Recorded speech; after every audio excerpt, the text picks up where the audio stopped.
The views and opinions of the host and guests are their own and do not necessarily reflect the position of the management and staff of Guardian Network.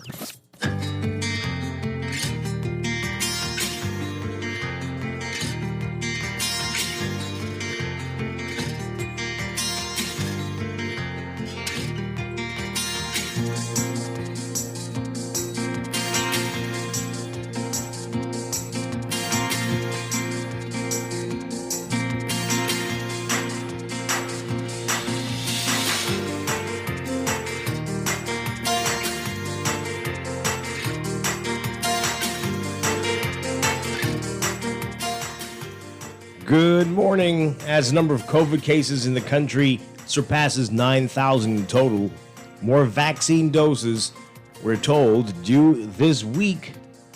And the Christian Council says taking the COVID vaccine is a matter of personal choice. Plus, the Prime Minister renews his opposition to oil drilling in Bahamian waters.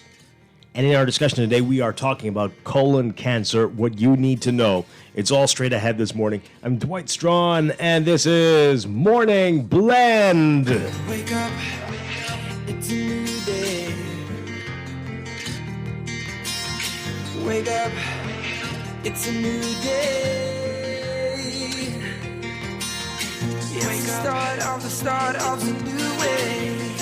You know that it's here. It's the start of the end of the old way. Wake up, it's a new day. Wake up, it's a new day. Wake up, it's a new day.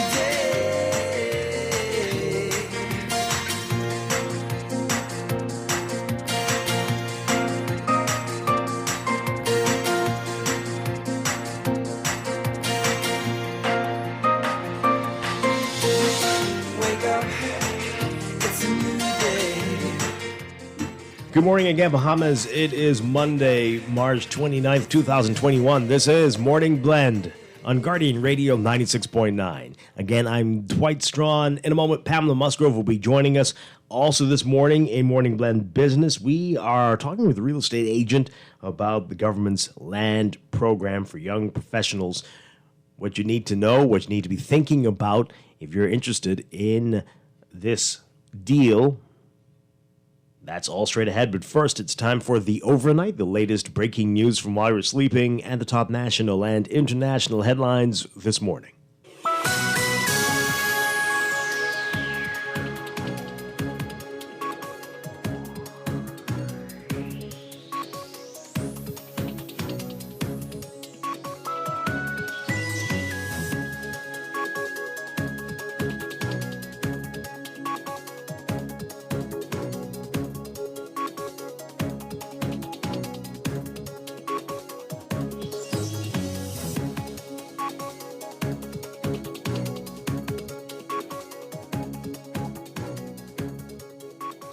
In the overnight, the total number of COVID-19 cases recorded in the Bahamas since the start of the pandemic in this country in March 2020 has exceeded 9,000 officially now. As of March 27th, 9,076 cases were recorded.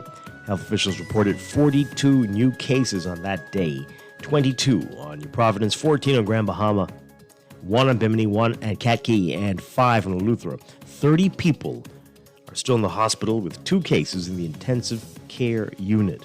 There were 271 active cases and 8,563 recovered cases. The number of COVID-19 deaths remains at 188. Last week, Minister of Health said there was a marked increase in new COVID-19 cases and hospitalizations in New Providence, Abaco, and Grand Bahama. Meanwhile, after weeks of waiting, the Bahamas will receive 33,600 doses of the AstraZeneca vaccine through the COVAX facility this week. That's according to the National COVID-19 Vaccine Consultative Committee. In a statement last night, the committee said the Pan American Health Organization, PAHO, informed the Bahamas that the first tranche of the 100,800 doses of the AstraZeneca vaccine earmarked for the Bahamas will arrive this week. The committee said that over 7,000 Bahamians and residents in New Providence and Grand Bahama have received their first dose since March 14th. The committee says vaccinations will continue in New Providence and Grand Bahama starting today through Wednesday and will also extend to Eleuthera starting tomorrow through Thursday. On Saturday, Grand Bahama Health Services said that a COVID-19 vaccination exercise scheduled for that day was canceled due to oversubscription. More on that shortly after the administration of COVID-19 vaccines began at Church of God of Prophecy on East Street. All appointments were already booked as more and more people turned up to receive their first dose. The rollout of the AstraZeneca vaccine began at Loyola Hall at Gladstone Road in Providence earlier in the month after the Bahamas received 20,000 doses from the government of India. As of Friday, when the Church of God of Prophecy location opened, more than 5,000 people in the country had received their first dose of the vaccine. And taking the COVID-19 vaccine is a personal choice, and every Christian must weigh the risks and benefits of receiving it. That's according to the Bahamas Christian Council. The council had formed a committee to investigate the vaccine, and it concluded that there is insufficient evidence to support the theory that the vaccine is connected to the, quote, fulfillment of end-time prophecy relative to the mark of the beast. That's a quote. The BCC saying it established a COVID-19 vaccine investigative committee, which was chaired by Pastor Mario Moxie, to investigate the facts about COVID-19 vaccines. And Prime Minister Dr. Bumina says he remains totally against drilling for oil in Bahamian waters and says that he has not seen any request from BPC for an extension of its 4 southern licenses to drill for another exploratory well in the country. On March 24th, just 6 weeks after announcing its first well, Perseverance No. 1, had failed to yield commercial quantities of oil, BPC announced its plan to secure an extension for its licenses.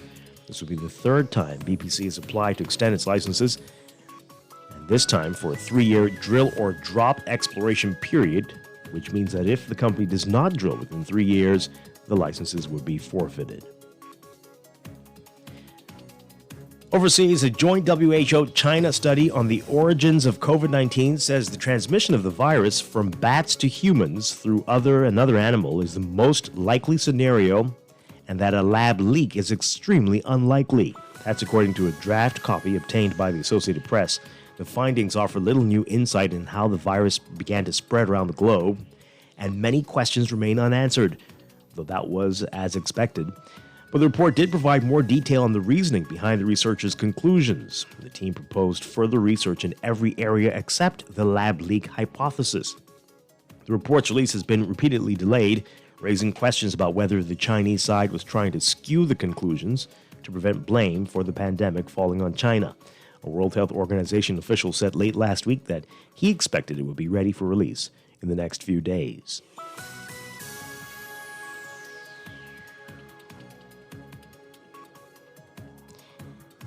And engineers today partially refloated the colossal container ship that continues to block traffic through the Suez Canal. Satellite data from marinetraffic.com showed that the ship's bulbous bow, once lodged deep in the canal's eastern bank, has been partly wrested from the shore, although it remains stuck at the canal's edge. The ship's stern has swung around and was now in the middle of the waterway. Although the development marked the vessel's most significant movement since getting stuck last week, the salvage crew urged caution as obstacles loom.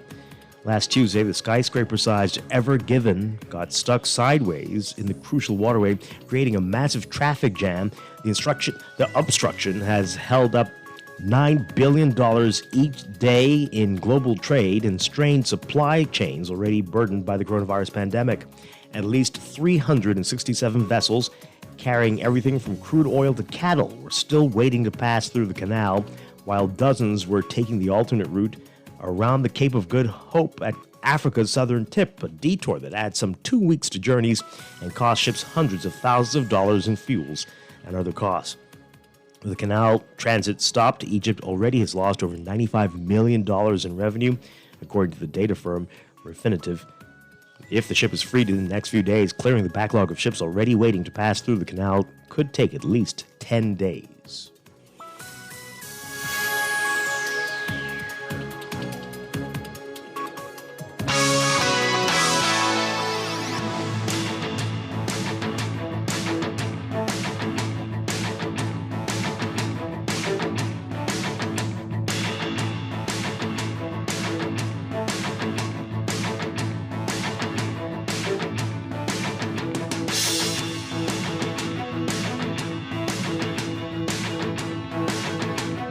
In sports, following a strong spring, Bahamian Jazzrado Jazz Chisholm has been confirmed as the opening day starting second baseman of the Miami Marlins for the 2021 season. Chisholm beat out Isan Diaz, who was expected to have the edge, but struggled at the plate in the Grapefruit League spring trading with just 4 hits and 22 at-bats and struck out 13 times. The 24-year-old went 0-24 with 5 walks and 10 strikeouts. Meanwhile, 23-year-old Chisholm was consistently aggressive at the plate this spring, and it paid off. It was his pop at the bat that made the difference, going 11 for 41 with 3 home runs, 8 runs scored, 6 RBIs, and 4 stolen bases. He batted .268 this spring, 5th highest on the team among those at least 30 at-bats. Both he and Diaz are good defensively, but going errorless this spring. Chisholm now becomes the first Bahamian opening day starter in Major League Baseball since Andre Rogers in 1964, and just the second in history. Rogers, the Bahamian pace setter in the majors, was the opening day shortstop for the Chicago Cubs in 1964. Read more about Jazz Chisholm in today's Guardian Sports section.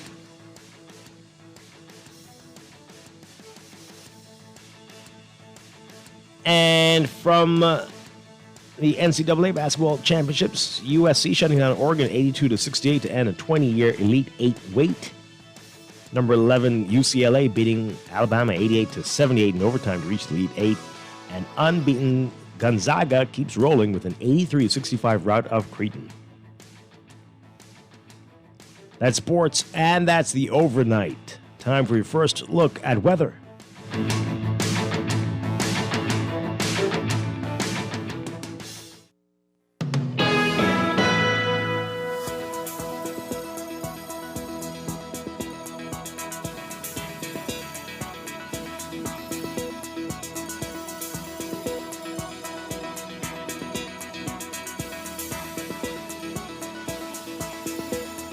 In your weather for today, surface ridging continues to support moderate to fresh winds across the country, while a prefrontal trough is expected to move near the extreme northwest Bahamas and could trigger some unsettled weather.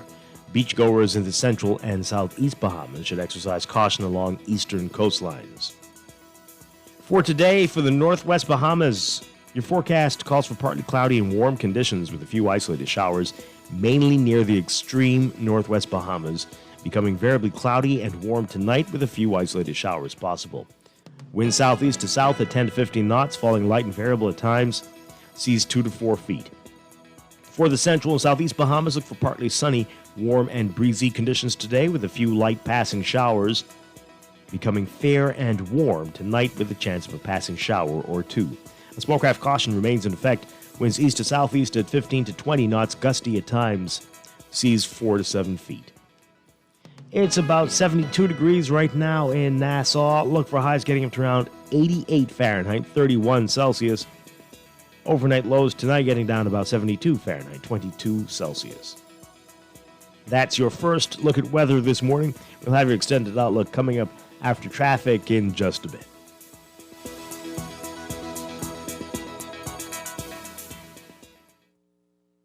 Wake up, it's a new day. Wake up, it's a new day. It's time for a break, but when we come back, we're discussing the day's top stories right here on Morning Blend on Guardian Radio 96.9. Your home for fresh news and smart talk all day. Wake up, it's a new day. Wake up, it's a new day. Tired of banks forcing you to use technology to bank the way they want you to? Your convenience is important. So no matter what your banking needs, Commonwealth Bank's friendly staff are always available in branch for that personal one-on-one service. But when you choose technology, our online and mobile banking app offers you state-of-the-art functionality. The choice is yours. Commonwealth Bank. Bank the way you want. Always on the go? Missed the show? You can now listen to Guardian Radio talk shows anytime, anywhere on Spotify and YouTube by searching Guardian Radio 96.9 FM or by entering the name of your favorite show. You can also listen by logging on to GuardianTalkRadio.com and clicking on the podcast tab. Guardian Radio, continuing to provide you with fresh news and smart talk anywhere, anytime, all day. Technology serves to make our lives better, so why not your business too? At Custom Computers, we've been maintaining our knowledge and relationships with top tech companies since 1987 and carry only the most trusted brands like Apple, Microsoft, HP, and more. No company has helped more businesses build reliable IT systems than Custom Computers. You name it, we've done it. Call 396-1101 to talk to any of our business experts. Find trust in your tech. Count on Custom Computers. Gran, it was good to see you, but we've got to get home. Yep, we've got to let the dog out. Speaking of dogs, you won't believe who I saw the other day. Who? Honey. Remember Anton, Jeanette's oldest boy? The one with the dogs. With local claims managers, we pay your motor claims fast. We're like a goodbye at your granny's that doesn't take 30 minutes. Me, We just... really got to get going. So soon? CG Atlantic Agents. Insurance, health, pensions, life. Good like that. Nassau Insurance Brokers and Agents Limited, trading as CG Atlantic Agents. This is Guardian Radio, 96.9 FM, Nassau, Bahamas. Wake up, it's a new day.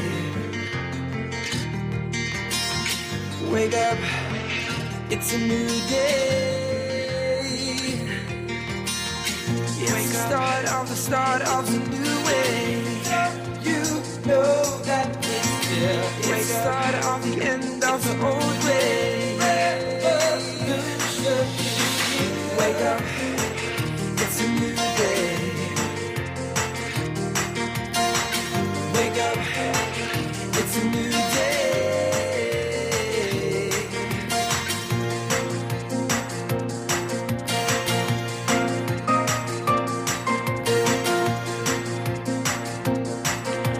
Welcome back to Morning Blend here on Guardian Radio 96.9. We are streaming live on GuardianTalkRadio.com and on the Guardian Radio app for smart devices. We're also on your televisions on Cable Bahamas Channel 969 and BTC Flow Channel 612. You can tweet us at Morning Blend 969 or Facebook.com/Morning Blend 969. Email us morningblend@nasguard.com, or you can text us on the Guardian Radio text line powered by BTC 422-GR96, 422-4796. Standard text rates apply.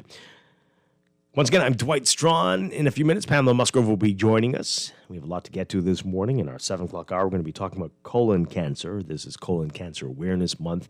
We'll be talking about what you need to know this morning. You don't want to miss that. Then later in Morning Blend Business, we're going to get deeper into an issue that became a hot issue last week. The government's decision to grant land, or not grant, but to offer at a greatly discounted price land to young professionals in Western New Providence.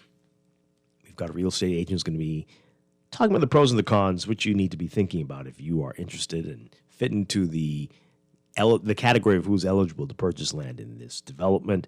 That's coming up later. But right now, let's get into what's in the news.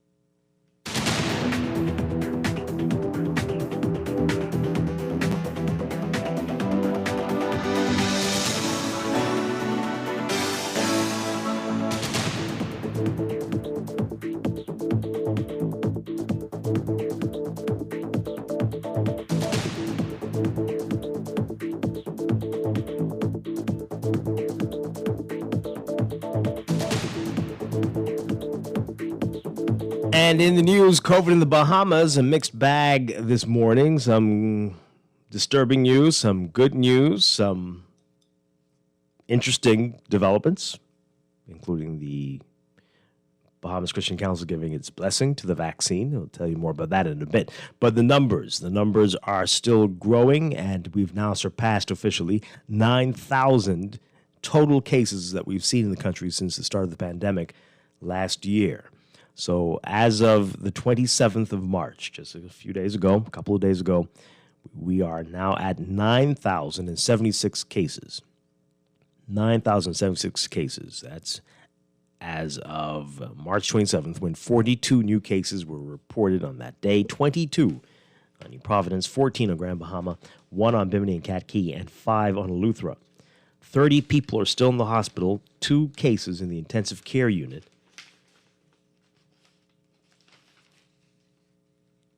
And we have 271 active cases, but 8,563 people have recovered.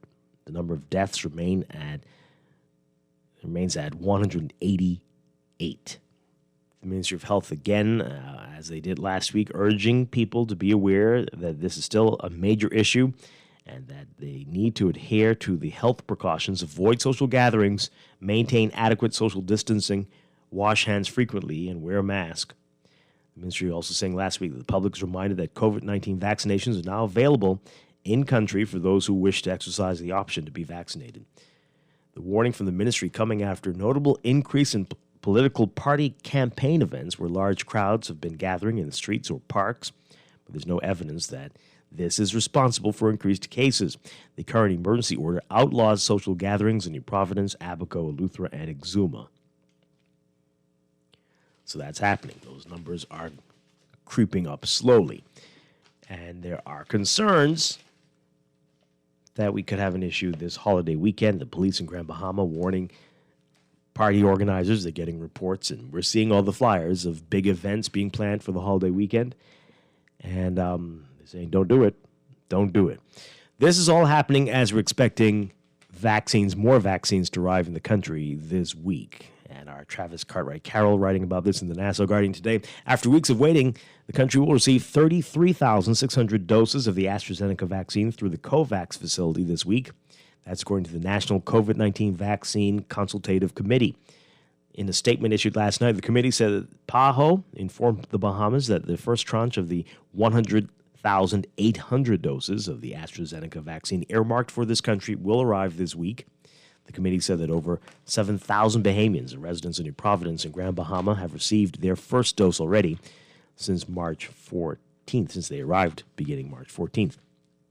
The committee said vaccinations will continue on New Providence and Grand Bahama today through Wednesday and will also extend to Eleuthera starting tomorrow through Thursday. On Saturday, Grand Bahama Health Services said that a COVID-19 vaccination exercise scheduled for that day was canceled due to oversubscription. And the country, as you know, received 20,000 doses of the vaccine from the government of India.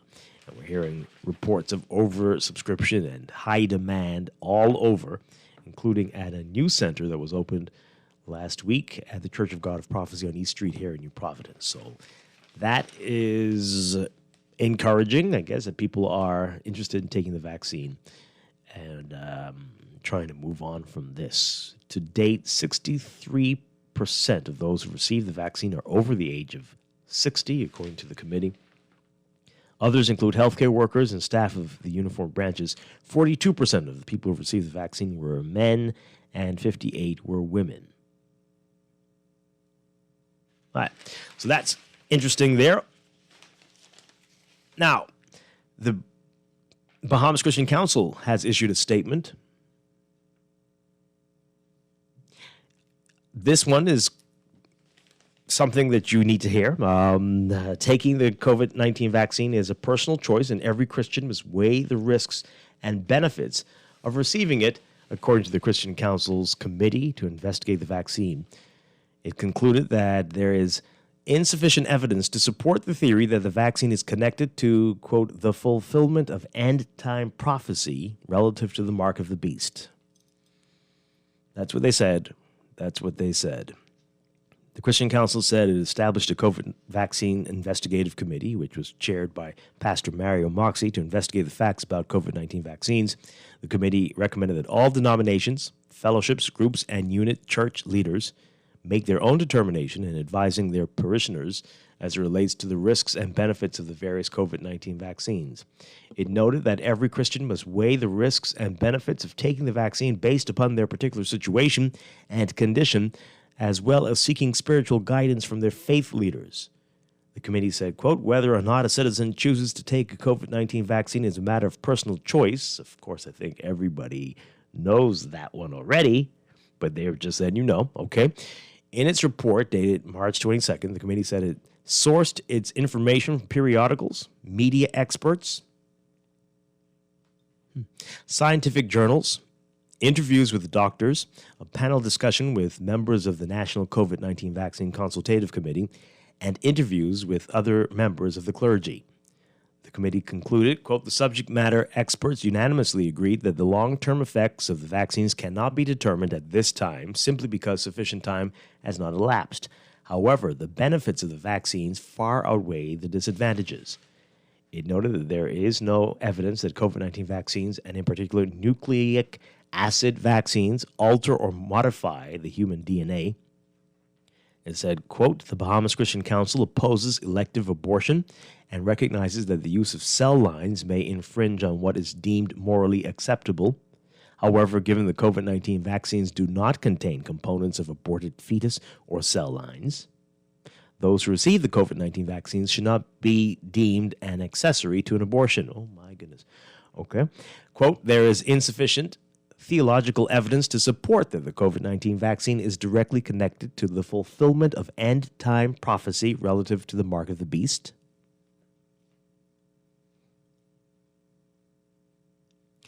The committee noted that the mark of the beast, quote, when viewed in its scriptural context, speaks to the decision to renounce Jesus Christ and submit to the lordship of Satan.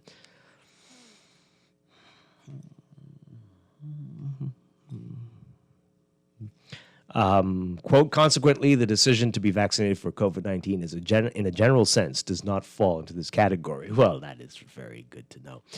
Quote, further, our research has found that the events outlined in Scripture surrounding the introduction of the mark of the beast are not consistent with the global response of the medical and scientific communities to this current COVID-19 pandemic. Well, there you have it, folks. Okay, let's hear what you have to say about that. Were you concerned that it was aligned with the mark of the beast and sanctioned by the devil himself? 323-6232, 325-4316, 325-4259. Tweet us, Facebook us, text us, 422-4796. And now do you feel more comfortable that it has received the blessing of the Christian Council and that it's good to go, good to go? 323-6232. 325-4316, 325-4259. Tweet us, Facebook us, text us, 422-4796. All right. Boy. Okay, man. These text messages already. This one says, I don't want to say it, but I do think we're at the beginning of a third wave. I passed by a bar on West Bay Street on Saturday, and there was a whole old-fashioned shot train going on with over 50 people, no masks and social distancing. I'm pretty sure that was a super spreader event. I think we've allowed our guards to drop, and it will prove to be detrimental. Well, that is very scary. I know this weekend I also saw quite a lot going on. Let's just put it like that. A lot going on, and a lot of people, and again, social, nobody knows what 6 feet is apparently, and it is frightening. It is frightening. Wow. This text here. I mean, okay, this person is telling me about their dream and who will win the election. No, the neighbor's dream. Well, thank you for the text. Okay, let's go to the phone lines and hear what you have to say this morning. Good morning, caller. You're on the air. Mr. Strachan, how are you doing, sir? Hello, Dave. Good morning. Morning, you and your guest. Mr. Strachan, don't take it the wrong way. I mean, you doing PR for Edfield scheming. I mean, because Christian Council made it clear, no? They ran all around circle, but they said come up to one thing is a personal choice. So they ain't endorse it or they debunk it. They say it's a personal choice. So you take your vaccine yet, Mr. Strachan? No, I haven't. No. I mean, so don't get offended, okay? I mean, but why would I? But how am I doing PR for them? No, I mean, because you make it look that they fully endorse it. All they said in their research. Fully endorsed doesn't mean that you're telling people to take it. They said it was a personal choice. They said that there's no proof that it is associated with the mark of the beast, and that it's fine. Remember, it's not right. Some pastors in this country, we know who they is. No, we all know Barry Moxie is. No, why would you have to bring up people's names all the time? What do you have an issue with the vaccine? No, Mr. Strachan, you call his name Mr. Strachan. Yeah, but now you're about to say something different. I said that he was the chair of the committee. You're about to say, oh, you remember. Mr. Strachan, you can't assume, man. Oh, okay. Well, when it comes to you, Dave, we can. No, Mr. Strachan, you can't assume. Mr. Strachan, all I'm saying is this, right? Now, I can understand a person who taking the vaccine, who have traveled around the world because they really in the world, so they have to go places. Now, some countries will require you take the vaccine. True of what? It may come to that, yeah. No. So I can understand people doing it because they work or business. So I can't tell nobody don't take the vaccine. But I'm just trying to say, I have not to get some vaccine. But all I'm trying to say is right now, I live in the Bahamas. I stay put until I see things different where I have to. Then I make a serious. Yeah. I can't knock nobody. Time fair? That's great. I see your leader took it. No, let's be careful. Let's be careful. Mr. Philip Brave Davis will be the Prime Minister of the Bahamas. Okay? And we all know, as a Prime Minister, you have to be responsible. You in the world. So that's a must, okay? You see what I'm saying? Yes. Okay. All right. Thank you very much. Okay. Good morning, caller. You're on the air. Morning, how are you? Doing well. That's good. Have you seen the videos about Cabbage Beach and the fish fry over the weekend? I have not, no. I mean, the crowds were... I can't even say. Yeah. I'm wondering what is the COVID police and the regular police doing because, some lockdown measures or shutdown needs to take place. Oh, you really think that? Okay, tell us. You need to see those photos. I'm sure somebody's going to send it to you shortly. Describe it. I mean, where were you seeing? People too close to each other? People. Beach party on Cabbage Beach. Fish fry was like the sidewalks were overcrowded with people just walking and congregating. People drive through like a motorcade. That's how the traffic was bumper to bumper. Most persons were out there. I know the government hasn't mandated the vaccine, but our tactics being relaxed because the vaccine is here. But the numbers have been growing, like you reported this morning. Right. And if you don't do something, like I know they just relaxed Grand Bahama, are they too afraid to go back and change the curfew because the numbers are growing? You would feel comfortable with that if they did? If they said we got to have a lockdown over the weekend, that we need to have an early curfew for the holiday weekend? I'm not comfortable with nothing about COVID. Yeah. COVID has me totally afraid. And I'm even more afraid now because it's like the Gen Zs and millennials are not afraid. And so what about us who are following protocols? Yeah. It seems like the end is inevitable despite our best efforts. Yeah. I think they're relying on people to exercise good judgment, but that is, as you say, some people are not afraid and are doing whatever they feel like. But something must be done. You just can't sit back and not do anything because people are just committed to breaking the law. Well, a lot to think about there. Thank you very much, caller. Appreciate it. Hope you stay safe. Thank you. Okay. Let's read some of these messages. This one says here, though I applaud the Christian Council's efforts to downplay the QAnon conspiracies, I really don't think they have the capacity to speak on medical matters. I think we have entered the twilight zone again. Well, some people are going to be comforted by hearing them speak. And so you can't fault them for that. Some of the language, I think, is...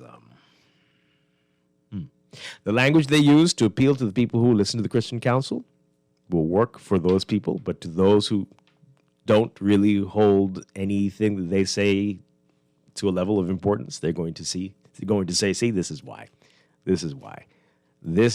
I don't like to hear them speak. Unfortunately, but hey. All right. Another text here. Dwight, you have to understand. Dave, you have to understand. Dwight has a bias. Or you're sending a text to Dave through me that I have to read. Okay, Dave, you have to understand that Dwight has a bias against Christian Council. Okay. Plus the event Marvin and the Defense Force had. What now? Had more than 40. So when will the arrest start? I don't know. But okay. Yeah. What's my bias against Christian Council? Like I said, some of the language used.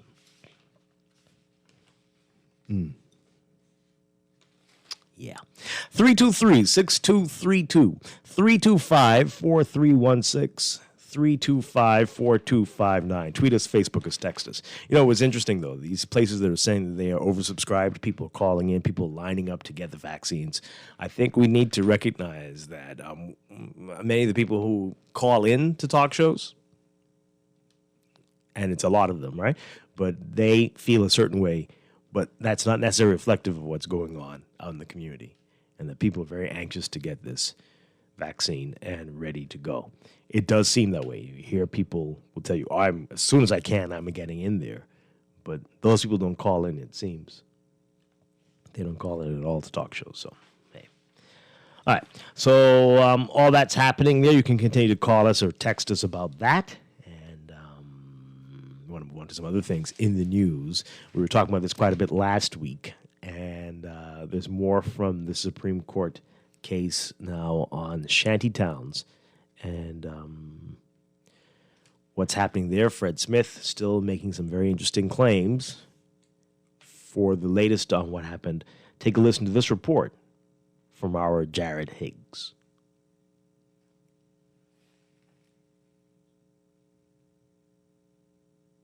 Fred Smith QC says the question is whether these shantytown residents' homes should be destroyed, pointing again to the similarities between shantytowns and some homes in over-the-hill communities. He argued again that over-the-hill communities were being offered a rejuvenation plan, while shantytowns, with similar issues such as a lack of indoor plumbing and questionable building standards, were set to be demolished. He says the over-the-hill white paper, which talks about empowering the community economically and helping residents acquire land rights, amounts to a proportional approach. He says the approach to shantytowns was an attempt to eradicate an ethnic community. Smith argued that the demolition attempts came at a time when the government was cracking down on undocumented migrants, pointing to comments made by the Prime Minister, where he warned undocumented individuals to get their papers straight or get out. But Smith says government's approach to the shantytown demolitions weren't consistent with international law.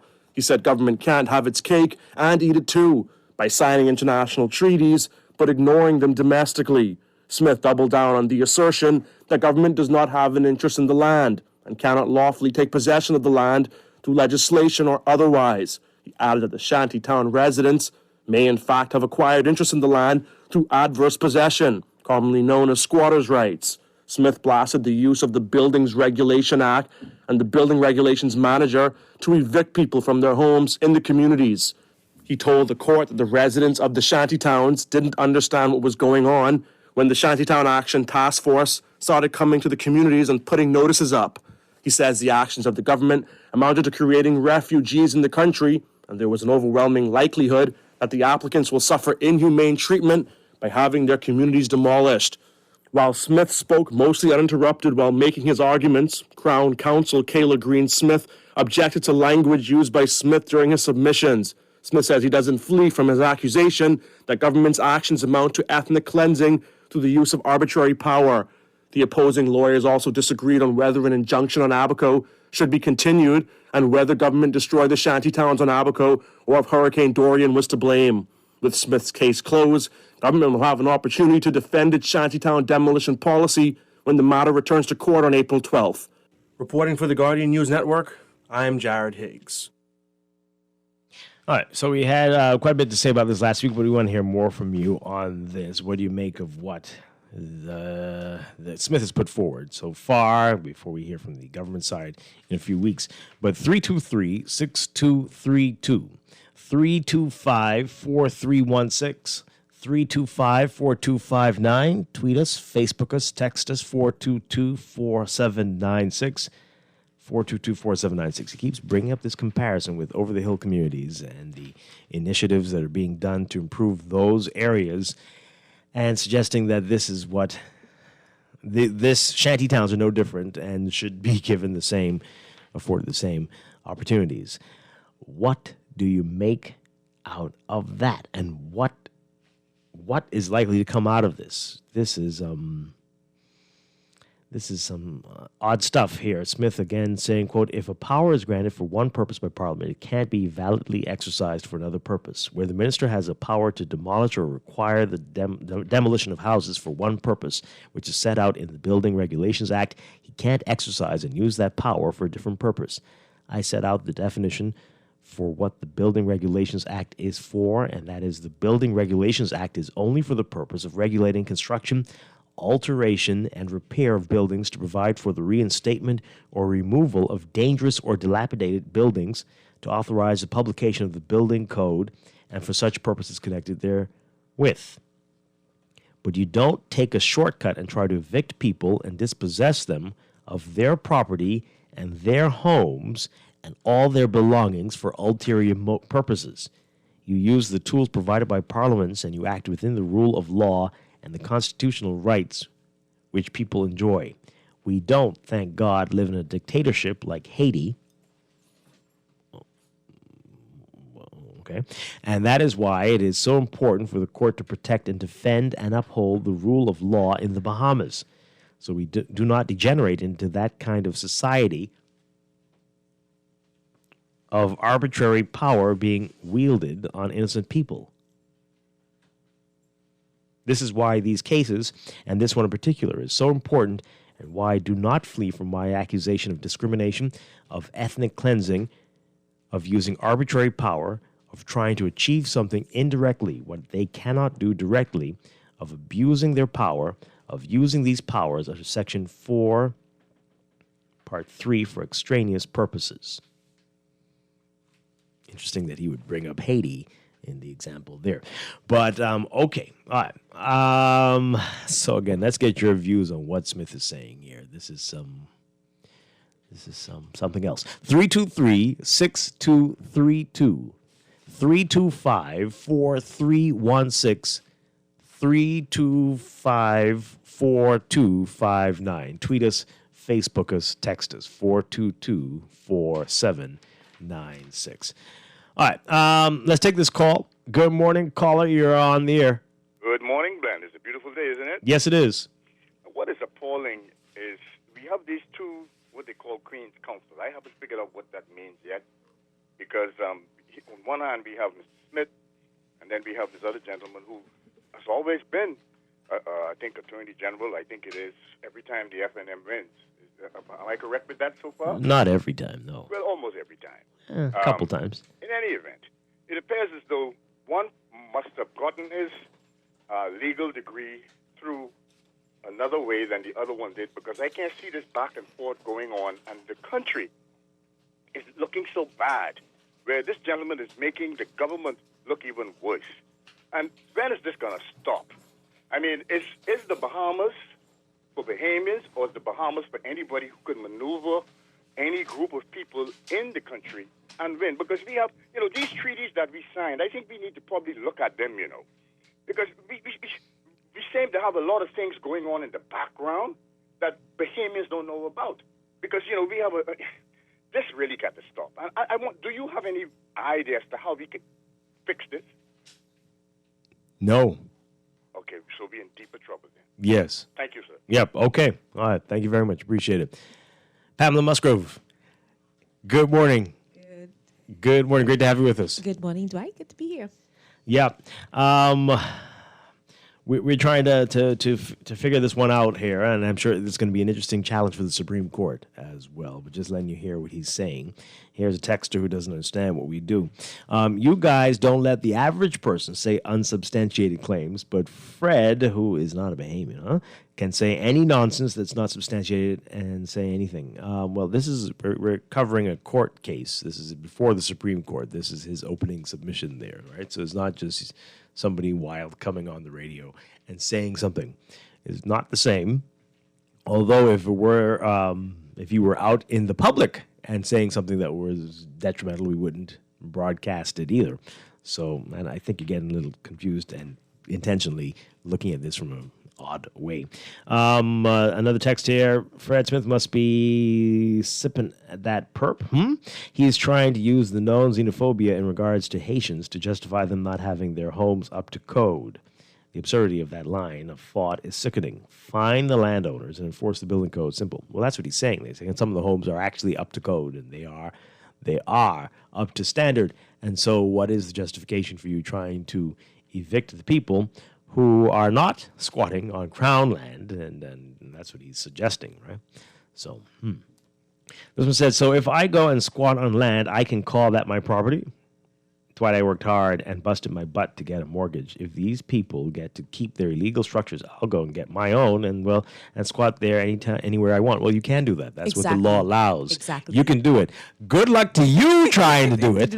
Do it now. Because I guarantee you the landowner, unless they are dead or in prison, will not just sit back and allow you to do it. But see, a lot of it was government land that was not, and it wasn't monitored, and so poor persons were allowed to do it. And from Fred Smith's perspective, what he's saying is, okay, there's a problem. We all know where Fred stands in as it relates to migration, illegal migration. We all know, or migration in general. Mm-hmm. We know where he stands. But he's saying to the government, use the rule of law to attack this problem. Right. So generally speaking, we normally thought that it was mainly undocumented Haitians that lived in shanty towns. And so he's saying the government is going in a roundabout way using the building code to try to remove these persons. And I'm saying rather than dealing with it the right way, we elect government to solve problems, national problems or issues that we have. Mm-hmm. So then we have to break this down and find out what's the problem and deal with it through the law. It seems that if it were the Crown land that were the issue, it would be easier to solve. But what he's also saying is that a lot of this is private. And so that is going to be more of a problem. These people are actually paying rent and are building their shanty towns in this manner on the property, and yet some of them are meeting the building code. What is your point? How do you get around this? This is no different from what we're seeing in over-the-hill communities. A lot of the land in the past was government land. Yeah. A lot of it was government land. And some of it was private. That's the problem. Yeah. Government isn't moving. Yeah. Right? So I agree this is a problem, but deal with it the right way once and for all, and stop going around to back doors to try to address the problem. It is never addressed. Yeah. Wasn't there a case before the courts when the government tried to evict persons out of the shanty town? There was an injunction filed to stop them. Okay, what is the status of that? Why hasn't anything come up about that? The problem, I think, what is happening is these political organizations or leadership use the Haitian issue when it comes to attracting votes. Mm-hmm. So nobody wants to really get down and deal with the problem because it will to them, it will, Bahamians of Haitian descent, they're thinking that then they would fall out with those voters. So we just skid around the problem as opposed to going and dealing with the problem once and for all. Yeah, absolutely. Here's some text messages. Someone says, governments past and present have allowed these illegal shanty towns to flourish. Now they've gotten so out of hand that the people living in them see nothing wrong with them. The government needs to move these unhealthy environments now, whether Bahamians live there or not. Are we waiting for another hurricane to remove them? Well, that's what Fred Smith is saying. Hey, well, what about over the hill? Some of those places look like that too. No one's talking about that, yet they're getting incentives to fix up and concessions to improve this and bring this in and do whatever. Why are we treating them like that and not treating those like that? Mm-hmm. So he says. We have a housing crisis in this country, and government officials aren't dealing with it. I know the Prime Minister announced about the 200 and some persons, professionals that will get concessions for land in upscale areas. And my question is, what national problem does that solve? It doesn't. Some people want to live in upscale areas and it's too expensive. So the government is dealing with an elite group to provide them with upscale area homes, right? But does that solve the national problem that we have a housing crisis, affordable, we don't have a good supply of affordable housing for the average Bahamian? It doesn't. And that's what we ought to be solving, because that will solve, if there's a proper housing scheme or strategy that will solve the housing issue for the lower class, the middle class, the upper class. But you need a holistic strategy and not piecemeal the appearance that you are catering to a certain segment of society as opposed to addressing the real problem of housing. Every year you look at that budget, it's about $3 million allocated to housing. Wow. $3 million. That's a little bit. And a large chunk of that is salaries. My goodness. Drop in the bucket. Yeah, so we're not addressing the problems that we are having. We are catering to segments of society that we are trying to appease or trying to, at the end of the day, trying to get votes, in my opinion. Well, it's only going to get worse if 80 to 90% of the entire country's population was to be piled up on this little island. And that doesn't seem like that's going to end anytime soon. So, boy. We'll take that call in a second. Here's a text. Regarding the squatters and shantytown situation, does the coming to court with clean hands view not apply here? They've ignored our laws and yet are appealing to our laws to assist them in the same situation. Okay. Let's take this call. Good morning, call. You're on the air. Good morning, Dwight. Good morning. Good morning, Pamela. Good morning. Yeah, I just thought I'll join this conversation this morning. What has happened for years now is this idea with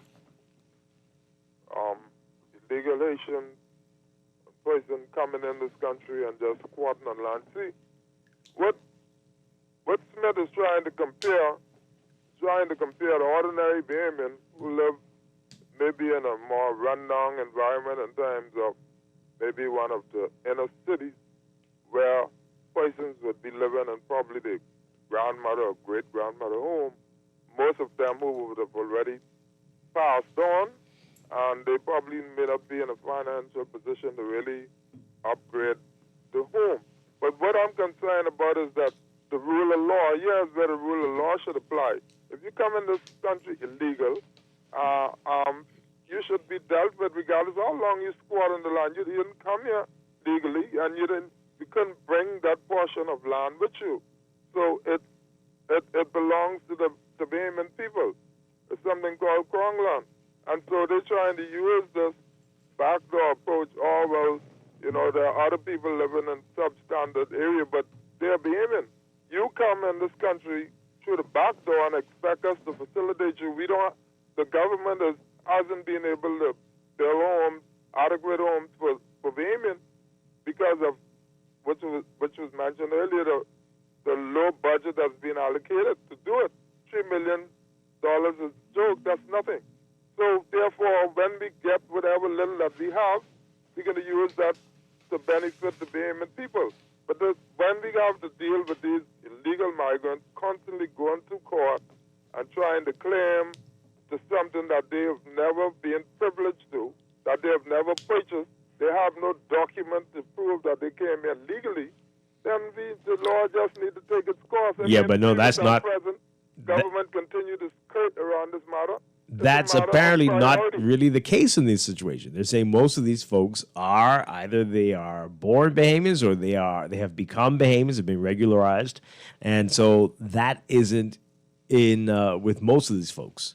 That's not the situation, and so that's where Smith is coming from with this. These are also Bahamians.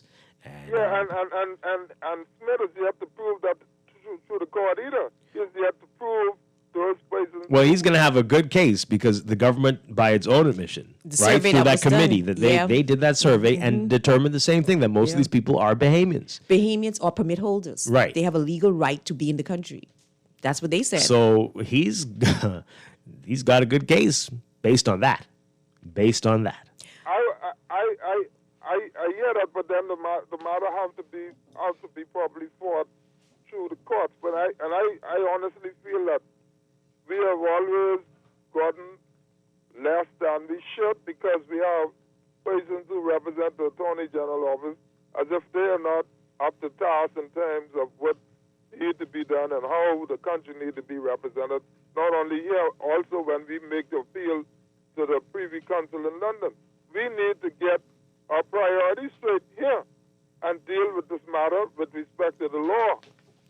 We had persons, 2 QCs that we hired before to look into this matter, and they was all of a sudden their service wasn't needed anymore. That is the only time Fred Smith realized that he is not going to steam over this matter like he's been doing in previous years. So we need to get our priorities together, and it's not going to happen when we don't demand that things be happen. We have been allowing successive government for years continue to go down this road. And I don't know when we're going to stand up as a country and demand that our politicians do what's expected and follow the law. If there's a need to make amendment to the the Article 21(7) of the Constitution, and we'll do that. But we gotta get serious on this one, Dwight. This Okay. is serious. Thanks a lot. Appreciate it. Pam, you raised a good point earlier, right? Where do things stand with the injunction that was filed? All right, let's look at the Abaco situation. So if you remember correctly, the mud and pigeon peas, right? They're next to each other. Came but totally down. The mud is crown land. Mm-hmm. Pigeon peas, private land. Mm-hmm. Remember, it's the farmers in the area who had brought in people to work for them, and they were living on the property. Both, right? The mud might have been in a more serious state than pigeon peas, but this is what we're dealing with. So we've got different situations, and they were trying to deal with the crown land ones, and then that injunction came. But this is about the ones mainly, I believe, what Smith is talking about, on the private properties, right? You have to deal with what all of it, do you though. do? You have to deal with all of it. The You have to deal law with- has to apply but- to everyone, private landowners and the government. But crown what land. do you do? That's like having, I can think of in Life or Key, remember the issues back and forth between Nygaard and Bacon, right? You're next door to somebody who's doing a whole lot of nonsense on their property. What do you do? That is their land, and if they want to have this gaudy, disgusting looking structure on it, if they want to have 10 little shacks on their property and the shacks meet the building code, what can you legally do? Well, see, you mentioned it, building code. Within these upscale areas, they are strict as it relates to the rules and the codes. Yeah. When you come in the other parts of the country, we're not strict. Mhm. We allow things to happen. So, for instance, you mentioned the pud and pigeon pea. They were flattened. I mean, most persons, if I'm not mistaken, left Abaco. How was it the farm was able to start? And what it just shows that government did not put in the procedures and process to monitor what was going on. And so you may solve a problem over here. Well, Hurricane Dorian caused that problem to be exposed, but there was nothing done to ensure that it didn't happen again. And so that's why the farm is up again. And then the minister talking tough, right? But why was it allowed to build up to that level? Yeah. Let's take a few more calls before we take a break. Good morning, caller. You're on the air. Good morning, caller. You're on Morning Blend. Morning, Red. Hi, good morning. Yeah, good morning. How you doing? Doing well. Doing well. Listen, I listen to Fred Smith over the years. He's very, very good at what he does. But if you sit down and you dissect what he's saying in a court of law, a lot of that is legal jargon and nonsense. Because you cannot go to court and conflate in a court of law. You can't conflate or confuse 2 or 3 stories to get to your point. Any good magistrate or any good attorney general or lawyer would be able to bounce some of the stuff that he's saying. Why I'm saying that is you can't arbitrary rules cannot be laid down. If we go into break down shanty town in the town, you can't go to court and say, oh, we're trying to break down the shanty town because we're doing ethnic cleansing. That don't work like that in a court of law. We face exactly what we took to court. If we breaking down shanty town, that is what the courts will look at. They ain't gonna look at all that about Auschwitz and that ethnic cleansing and stuff like that. That's being really, really, really smart. Well, he's definitely You understand? sensationalizing it in the public to get support for Yes, him to in get what he's doing. support from the public. Yeah, he's definitely, in our opinion, he's doing that. But where's the injunction? Why hasn't it come up to deal with this issue so we can get a legal ruling as to the way forward? Well, Nancy, that's where we always fall down in terms of a government. You understand? We fall down. We allow these things. The injunction is just for them to buy some time to prove their case. But if you go somewhere and you do something illegal, I don't care how long that takes. Illegal according to the laws. Illegal is illegal. You could be there for 30 years. You understand? So I don't buy all of that legal jargon and what Fred just be. And our Attorney General really need to pull up his socks and do what he has to do. Thanks for taking my call. Okay. All right. You have the Quieting Act Yeah. that people said was just immoral. Nothing is being done about that. Nothing's being done. You can squat on land. You see, so we have these loopholes Yeah. that people take advantage of. And because we have not had a government that had the political will to deal with land reform It's obviously benefiting some people Yeah. that they don't want to touch. So we have this problem that keeps going on. And in the public realm, we're like, why can't they solve it? They don't want to solve it. That's why it's not solved. Yeah. I think the only way around this one, correct me if I'm wrong, but I'm seeing it, the only way around this one would be some sort of law that says that you can only have a certain number of dwelling properties within a certain proximity to each other within a certain amount of space, right? So that you couldn't have house upon house upon house. But I imagine if you look at the building code, you probably have something because they have requirements of how far you can build from the boundaries and all this. They probably have them because they weren't enforced, right? Then people would use, okay, the government can come and say these houses are not built to code. Then the person say, well, I was on this land, I'm a Bahamian, and I was on this land for X amount of years, so I have a right to be here. And then the next thing would be, okay, if you move people off the land, where are they going to be? Where are you going to put them? You think any government will come out and say, well, that's on you? Live best way you could.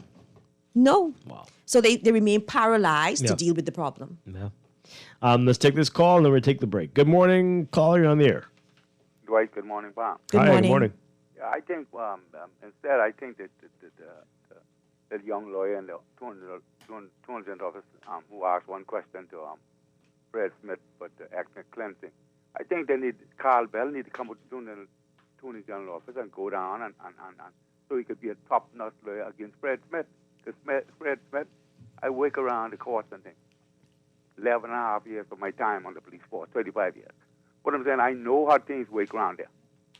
When they don't want to win a case, they send a little lawyer just come from law school and been in Attorney General office 1 or 2 years. When they want to win a case, they'll send a top-notch lawyer. Well, no, they'll bring a QC from England. QC, pay lots of money for They'll import one. They'll bring in a QC from England when And they they still want lose. to win. Yes, I work on Supreme, even the appeal court when James Jones Sawyer was president. I work all around the appeal court and them. I had 11 and a half years out of my 35 years in the court, constable, corporal, sergeant. I know when they want to win a case. I know when they want to win a case. I know when they want to lose a case. Carl Bell, if you can't get so much money for the Queen Consort of London or England to come back here, Carl Bell need to go in court. He's a QC now. Go and stand up against Fred Smith. Well, that's what need to be done, Dwight and Palm. I hear you. Yes, that's what needs to be done. Don't send a little lawyer who just come from law school and they go into to learn the work. Then they go into private practice. I know how it works, you know. I know how this thing works. You understand? That's very scary. Thank you very much. They're going to get mad at us now. Say, look at them. Try to sue us. Ooh. But that's, I hear you. It does seem that way sometimes. Right? The political will is not there. The political will is not there to deal with this problem. But he did and say... it's a complex problem. You remember when he was asked about this a few months ago, about what's happening with the injunction? This is the last thing he said. We're ready for the fight. We're ready to fight. Yeah, Do you remember that? Tough talk. But action, short on action. Yeah. One more? Okay, let's take this call. Good morning, caller. You're on the air. Good morning, Dwight. Good morning, Pam. And good morning, everybody. Dwight, it's funky there. It's me and you and Pam would build a house on a property without permission. The inspector would be on our door like rice automatically. So this is a matter of corruption and the ministry in high places, because if they know me and you build a house without permission, it would be called illegally. What you think about the rest? We just have a system of complacency. I call it complacency of corruption, right? You and Pam, have a good day. Pam, love you. Thank you. Okay. All right. It's a little more complex than that. But yes, it will be much harder for you to do that. That would be... Today, it would probably be harder. Today. But these persons were on the property for a very long time. Yeah. And they're going to say they were renting, they were leasing, they were paying to someone, they paid to somebody who they believe to be or is actually the landowner, right? And so they're going to say, so what's the issue? And that is what they're saying. What is the issue?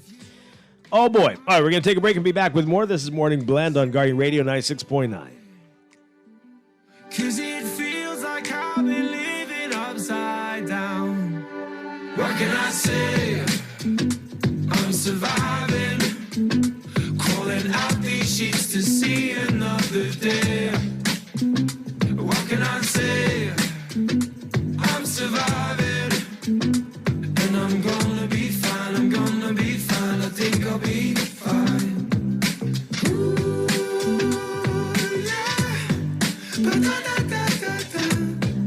Ba-da-da-da-da-da.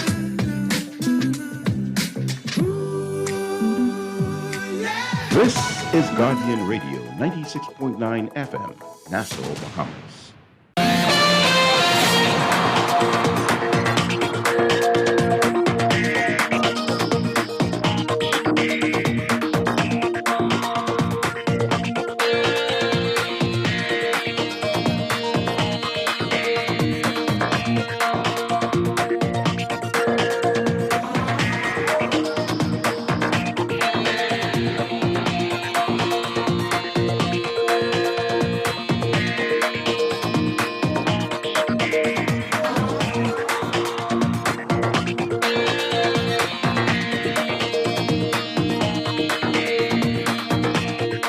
.36, time for your Morning Blend Traffic Alert, brought to you by RBC Royal Bank. It's Holy Week, so some of the schools are closed, so we should be seeing lighter traffic on the streets this week. But so far, somewhere about the highway, well north of Fire Trail, you're going to be seeing the traffic building in the northbound lanes as you get closer to Tony Williams-Darling Highway, but definitely not all the way down to Fire Trail like we normally see by this time. Gladstone Road also busier as you get closer to John F. Kennedy Drive in the roundabout there in the northbound lanes. Elsewhere, not looking so bad out there. Just some building traffic at some of the major intersections, so hopefully it'll hold that way for at least for a while. We'll have another real-time report for you, though, coming up just after the 8 o'clock news. That's your Morning Blend Traffic Alert, brought to you by RBC Royal Bank.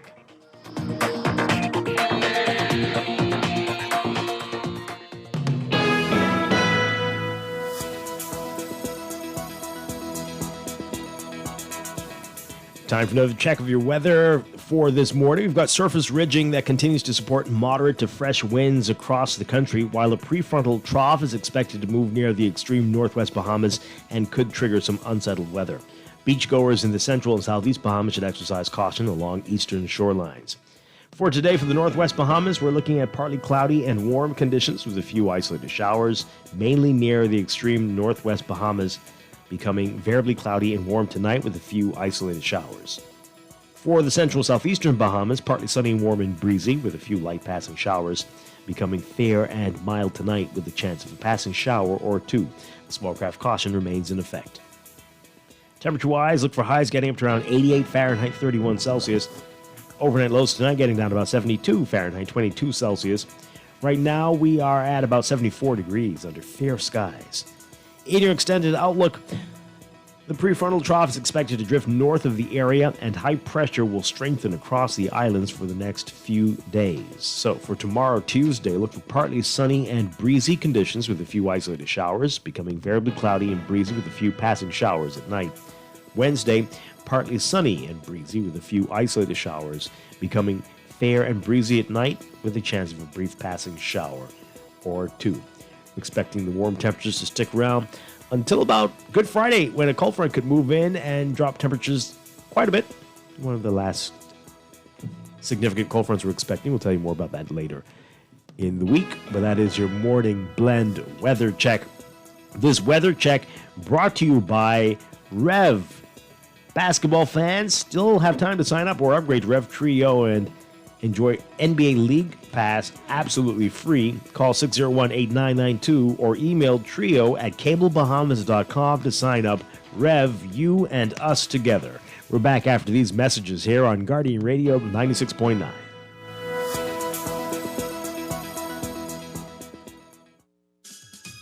Get ready! The real March Madness is here! Up to 100% off store-wide at Alive! That's right! Devices, earbuds, tablets, and so much more with crazy slashed prices! Pay close attention to our social media pages. Visit any Alive location or visit BeAlive.com for the best deals on some of your favorite devices and accessories. That's March Madness going on now at Alive. Believe in best. RBC and Visa bring you a benefit as unique as you to enjoy Disney Plus. Get 2 months of the all-new Disney Plus streaming subscription on us if you have an RBC Visa Platinum card. Learn more by visiting www.rbc.com/Caribbean/Disney. Reimagine new ways to bank better. TF Express Delivery, the Uber for items, packages, and documents. It's the Bahamas' most efficient domestic delivery service. We pick up and deliver for businesses and individuals, and we're open from 7 a.m. to 7 p.m. for deliveries anywhere in Nassau. TF Express Delivery, the Uber for items, packages, and documents. Call us today at 815-4628 or visit our website, tfxdelivery.com. There's only one way to have a better morning. How?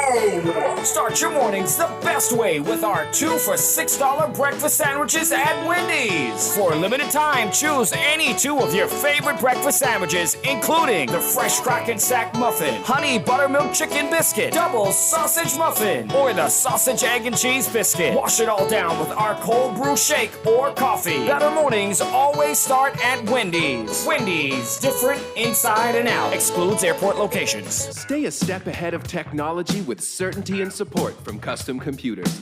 Our know-how team is here to help you zero in on your next big tech purchase, finding solutions that take your productivity to the next level using only the best and most reliable brands. With 4 stores all across Nassau on East Bay, West Bay, Old Fort Bay, and Palmdale, there's no stopping you from stepping up your tech. Reach out to us at 396-1100. Find trust in your tech. Count on Custom Computers. This is Guardian Radio 96.9 FM, Nassau, Bahamas. I hear a lot about sinners. Don't think that I'll be a saint, but I might go down to the river.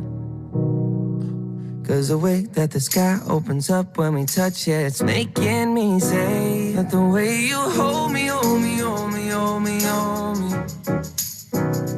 feels so holy, holy, holy, holy, holy. Oh God, running to the altar like a track star. Can't wait another second. 'Cause the way you hold me, hold me, hold me, hold me, hold me, feels so holy.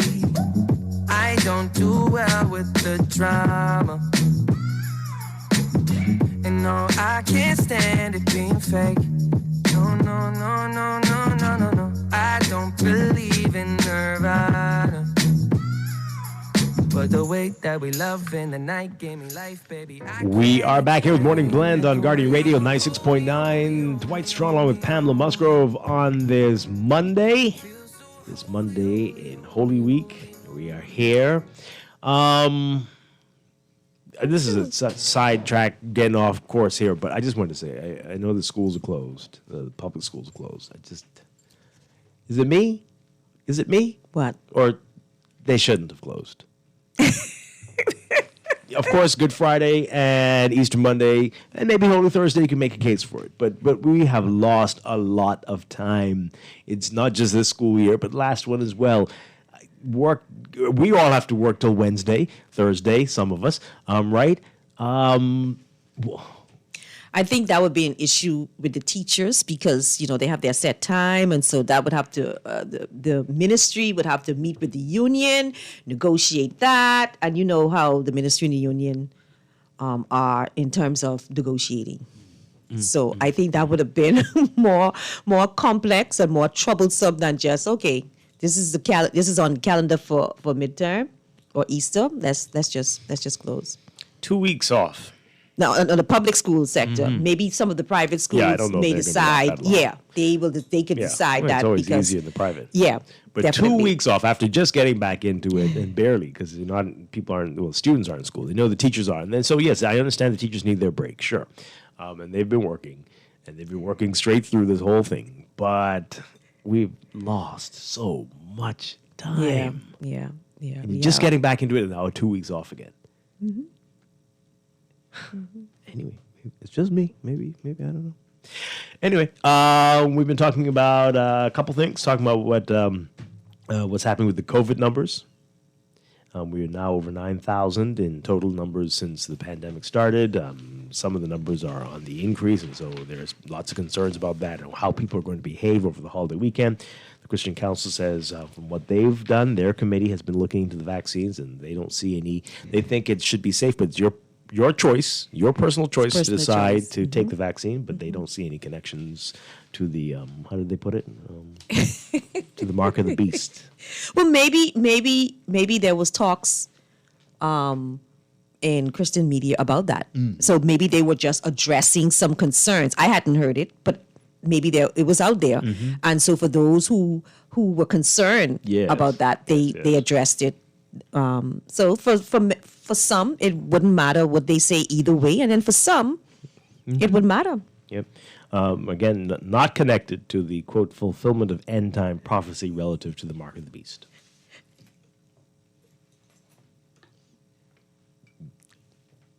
Very reassuring. Okay. 323-6232. 325-4316. 325-4259. Tweet us, Facebook us, text us, 422-4796. Good morning, caller. You're on the air. Good morning, Dwight. Hi. Good morning, Pamela. Good morning.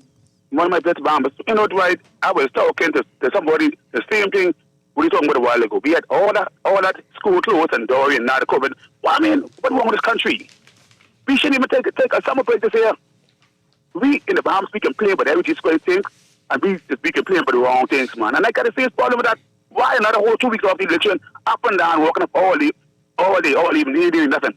Come on, Dwight, man. We cannot run a country like this, man. You know, that's why I keep telling you all, we need to put people in Parliament who can look up for the payments and look up for the Bahamas.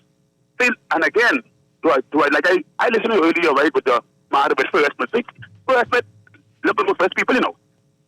When are we the real Bahamas can start looking for the real Bahamas? Well, when are we going to start taking care of the Bahamas and the Bahamas people face? You can't go in America and do the things these people doing. You can't go in Haiti and do these things people doing. Why Jamaica?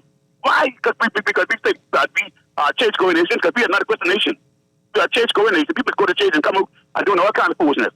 And I don't listen to nothing the Christian Council say, right? For years, I don't listen to what they say. Thanks for taking my call, my brother. Okay, all right. A couple people tell me that the public schools are not going to be off next week. They will return by midweek. Some saying there's only 1 week they're off. So they go back Tuesday. That's what two people are saying. I don't know. Okay. I hope so. I hope so. Please, for God's sake. Because, even that is long. Just Thursday, Friday, Monday. They go back next week. So these people are saying because they go back next week. Friday's a holiday. Monday's a holiday. And so... All right, that's great. That's great. I hope so. This one says, listen, teachers need a break. We're doing our jobs, and the parents who care are doing their jobs. Teachers and good parents should not be punished for delinquent parents. We need a break. Okay. So everyone say they go back on Tuesday. Okay, excellent. Good stuff. Although today and Tuesday. That's good. Yeah, wonderful. You're adjusting to the times. Yes. Good morning, caller. You're on the air. Wonderful. Okay, turn on your radio for us, please. Good morning, caller. Where did they go? They just put it on hold and walked away? Yeah, okay. Good morning, caller. You're on the air. Yes, good morning, Dwight. Hi. Yes, good morning, Pam. Good morning. Yeah, Dwight, I share that same sentiment with you and JJ shared, but hello. Yeah, I wanted to touch on the squatting on the crown lands or whatever. And so I noticed there's a lot of loopholes in that, but one don't have to be a legal mind to have common sense. I had read the initial case, right? And so seeing that Palm was talking to the injunction, that is where the loophole lies. And so with the injunction, remember the injunction was a dual injunction. The government was to refrain from destroying the buildings, and then the migrants or the squatters were not they were banned from building subsequently, right? And so what happens is, I heard one mention and I checked it out. It's actually the injunction is only for the respective mud and pigeon peas, I think, on that particular land. So if the mud. If the legal minds had gone and said no building anywhere on Crown land, then it would have covered a more wide scope. But that injunction is only for those particular areas respectively. And another thing that I see a loophole is, for Mr. Smith, how can they prove and document the amount of time that these people have been on this line? And I've read it. It's like 15 to 30 years. This is what it says as far as squatting and winning the line. So I would like to know, how would they document that time spent on the line? All right? And then as far as people with the Christian Council, right, what we have to realize, right, as humans, life is based on deception. The mark of the beast, right, is not what we literally think it is. They're not going to tell you how they're going to do it. It's the same thing like when you read the Georgia Guidestones. It talks about reducing the world population to 500 million and sustainable in harmony with nature, as if humans are not a part of nature. There was an article appeared in the Wall Street Journal said looking forward to the end of humanity last year in June 20th. Nobody seems to link this. Why would an article in the Wall Street Journal appear saying looking forward to the end of humanity? You're not delving into the transhumanistic agenda, and we're all being duped. And so when you merge church and state, that is a very dangerous position. That's what Constantine did. And so church and state should have two different entities. We shouldn't have the church encouraging us in something that the church knows nothing about. Why do you think they don't read Revelation? You go and read Revelation and you go and read Daniel. And then if you don't believe that these are the end times and apocalyptic times, you're living in denial, and that's just what it is. We've been reading the Revelation, the Bible, all of our lives, but now it's being revealed before us. You guys have to realize everything that's being done is being done insidiously. There are occults, and there's something called a cycle within a cycle within a cycle. People could be administering things and don't even know what's inside because they're not entitled to the inside information and agendas. We are all in denial about Agenda 21, the Great Reset, where they say you'll own nothing and be happy. No, it's ridiculous, the level of ignorance that we display. Have a good day. Okay. All right. Well, we're going to take a break. When we come back, we are talking about your health, colon cancer, what you need to know. This is something everybody needs to be paying attention to, and it is Colon Cancer Awareness Month. We'll get the facts after the break. This is Morning Blend on Guardian Radio 96.9. They say we're too young and the pimps and the players say don't go crushing. Wise men say fools rushing.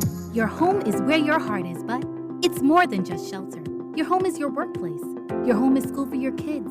Your home is even your happy place where you play. Get the best internet connection wherever you are with blazing fast speeds up to 300 megabits per second for as low as $99.99 and installation within 48 hours. Sign up for any of our fiber packages today and get a chance to win a free tablet in your second month. Call or WhatsApp 577-SHOP or 424-SHOP and sign up today. Conditions apply. Basketball is back, baby, and so is NBA League Pass, only with Rev Trio. Sign up for Rev Trio today and enjoy NBA League Pass absolutely free, along with incredible prizes, including a brand new 50-inch smart TV, NBA gear, and more. With tons of prizes and gear, signing up for Trio is the best on- and off-court move this year. Just call 601-8992 or visit www.rev.bs/promotions/trio. Sign up for Rev Trio today and enjoy NBA League Pass absolutely free. Meet Jackie. Jackie's a hard worker with a steady income, but she has a personal loan and multiple credit cards to pay off. To keep her account current, Jackie opted for a loan from Fidelity Bank to consolidate her debt into one monthly payment and earn interest on a built-in savings account. Be like Jackie. Call 356-7764 to book a complimentary financial coaching session. Fidelity also offers virtual assistance. Fidelity, we're good for you. This is Guardian Radio 96.9 FM, Nassau, Bahamas. I'm a believer, my heart is fleshy. Life is short with a temper, like Joe Pesci. They always come and sing your praises, your name is catchy. But they don't see you how I see you, Parlay and Desi. Cross tween, Hesse. Hit the jet speed, when they get messy, go lefty, like Lionel Messi. Let's take a trip and get the Vespas, or rent a jet ski. I know the spots that got the best weed, we going next week. I wanna honor you. Rise groom, I'm my father's child. I know when the son takes the first step, the father's proud. If you make it to the water, he'll part the clouds. I know he made you a snack like Oscar Proud. Suffer it to be, so now gotta clean it up. Formalize the union and communion he could trust. We're back here with Morning Blend on Guardian Radio 96.9. Dwight Strachan along with Pamela Musgrove on this Monday. Changing gears now, talking about your health and colon cancer. It is Colon Cancer Awareness Month. Here to talk about this, we're very pleased to welcome back to the show internist Dr. Marcus Cooper. Dr. Cooper, always a pleasure. Great to have you with us. Hi, Dwight. Can you hear me? Yes, we can. Yes, we can. Perfect. Good morning, Dwight. Good morning, Pam. And good morning, Bahamas. Good morning. Good morning again. All right, Colon Cancer Awareness Month. We're going to get some details about that, but let's talk about colon cancer. How big a problem is colon cancer in the Bahamas today? Well, it's becoming even more of a problem. We see probably somewhere between 100 and 150 cases annually of cancer in the colon and the rectum. In the Bahamas, we're starting to see people present with colon cancer even at younger ages. So currently, the guidelines recommend that we start screening people at 45. But we know that in our population, we're seeing people in their low 40s and even mid to late 30s that are presenting with colon cancer. So it's a significant problem. And unlike any of the other cancers that are affecting Bahamians, colon cancer is totally preventable. And this is why the message is so important to get out, to get people aware of colon cancer, to get people comfortable with the idea of having a colonoscopy or some sort of colon cancer screening, because colon cancer is 100% preventable. All right, so who is more at risk? What are the lifestyles that we're talking about that would present you, cause you to be more at risk for colon problems? Well, I think every Bahamian is more at risk. I think we as a population, because of our diet, and we know that one of the major risk factors for colon cancer is a diet that's low in fiber, which is a typical Bahamian diet of peas and rice and macaroni, potato salad, 2 meats, and no vegetables, no fiber. So I think those of us, many of us Bahamians, this is our typical every single day diet. And we know that people with these types of diets have more of a risk of developing colon cancer. We also know that people who smoke, people who drink alcohol in excess, people that are overweight, which is probably 65% or more of our population is overweight, obese, or morbidly obese. And then we know that a family history of colon cancer is also a risk factor. So if you have any first degree or even second degree relatives who are diagnosed with colon cancer, or who even would have had an advanced polyp during their colonoscopy, that would put you at increased risk. So these are the groups that we're targeting. But every Bahamian over the age of 45 is at risk. It affects men and women equally. And more importantly, the signs and symptoms of early colon cancer are absolutely none. So you don't feel abdominal pain, you don't have any weight loss, you don't have blood in your stool. It's not until colon cancer becomes advanced that you start to have symptoms or see signs. And so we want everybody to talk to their physician about getting some sort of colon cancer screening if you have symptoms or if you're approaching the age of 45. All right, so what are those signs when it is advanced that you know, oh boy, something is wrong? Right. So you know something is wrong when there's abdominal pain, when you have unexplained anemia, if you're getting your annual checkups and you're getting blood counts done, if you have unintentional weight loss, if you see a change in your bowel habits. So if you're usually going once a day and all of a sudden you start going every 3 days, that's a problem. Or if you're going three times a day and now you're only going twice a week, that's a problem. So any change in your bowel habits after the age of 40 is concerning. And blood in your stool, most importantly. So Bahamians are always asking their friends and family, you know, I've seen some blood and I don't know what it is.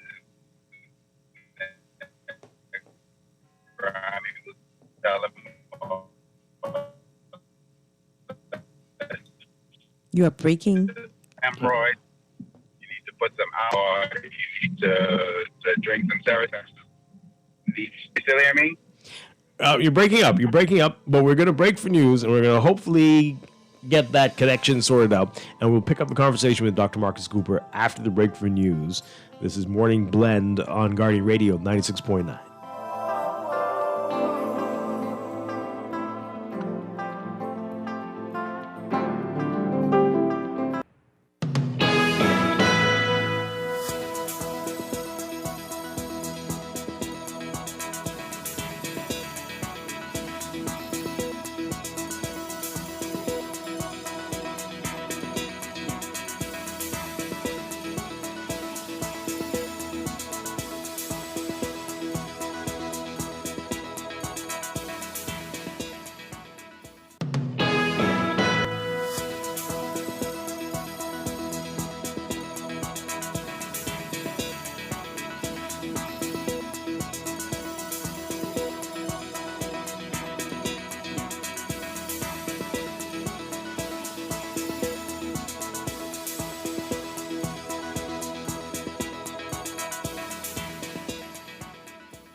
Welcome back to Morning Blend here on Guardian Radio 96.9. We're streaming live on GuardianTalkRadio.com and on the Guardian Radio app for smart devices. Also in your televisions on Cable Bahamas Channel 969 and BTC Flow Channel 612. You can tweet us at Morning Blend 969 or Facebook.com/Morning Blend 969.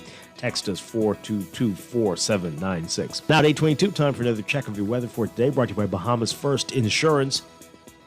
We've got surface ridging that continues to support moderate to fresh winds across the islands, while a prefrontal trough is expected to move near the extreme northwest Bahamas and could trigger some unsettled weather. Beachgoers in the central and southeast Bahamas should exercise caution along eastern shorelines. For today, for the northwest Bahamas, your forecast calls for partly cloudy and warm conditions with a few isolated showers, mainly near the extreme northwest Bahamas, becoming variably cloudy and warm tonight with a few isolated showers. For the central and southeast Bahamas, partly sunny, warm, and breezy, with a few light passing showers, becoming fair and mild tonight with a chance of a passing shower or two. A small craft caution is in effect for you boaters. For today, temperature-wise, look for highs getting up to a very warm 88 Fahrenheit, 31 Celsius. Overnight lows tonight getting down about 72 Fahrenheit, 22 Celsius. In your extended outlook, the prefrontal trough is expected to drift north of the area and high pressure will strengthen across the next few days. So for Tuesday, tomorrow, look for partly sunny and breezy conditions with a few isolated showers, becoming variably cloudy and breezy with a few passing showers tonight. Wednesday, partly sunny and breezy with a few isolated showers, becoming fair and breezy at night with a chance of a brief passing shower or two. Look for a cold front to move in for the holiday weekend. That's your Morning Blend weather check, brought to you by Bahamas First Insurance. What's first for you comes first for us.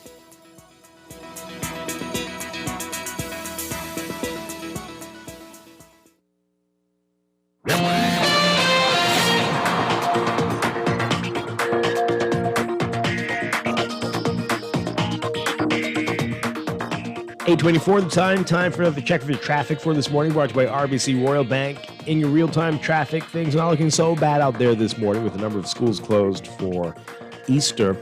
Right now, Gladstone Road might be your hottest spot. The northbound lane, seeing some traffic as you get closer to Smile Butler Highway, looking highly unlikely, not like it normally looks at this hour. Let's put it like that. Much better this morning in the northbound lane. But Tonic Williams-Darling Highway westbound, you're going to be seeing the traffic building as you head towards that roundabout with Smile Butler Highway. Elsewhere, we still have traffic on Blue Hill Road north of Soldier Road, heading towards that roundabout with Independence Drive. And some of that traffic is backed up on Independence Drive as well in the westbound lanes. And elsewhere at the major intersections along Prince Charles Drive, you're going to be seeing that at Prince Charles and Fox Hill and Prince Charles and Beatrice Avenue and Prince Charles and Soldier Road. Those are your hot spots this morning. That's your real-time traffic and your Morning Blend traffic alert.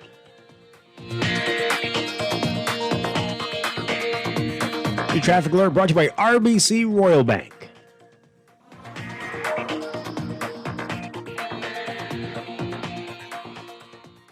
Comfort Suites Paradise Island is the best-kept secret in the Bahamas. Located directly next door to the Atlantis Resort, you'll receive all the privileges of an Atlantis guest with all the benefits of a Comfort Suite stay. Enjoy everything Atlantis has to offer, including Aquaventure Water Park, plus all the amenities of Comfort Suites. Free Wi-Fi, free breakfast daily, and kids stay, play, and eat free. Visit ComfortSuitesPI.com.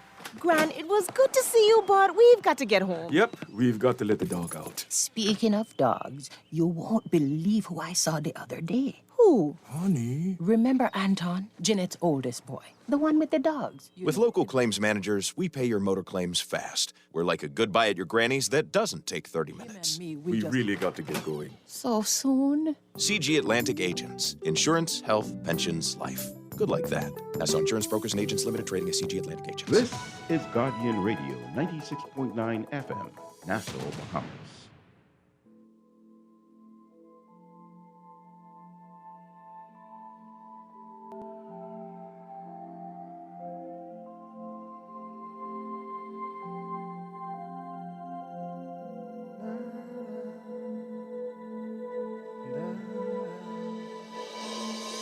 Fearless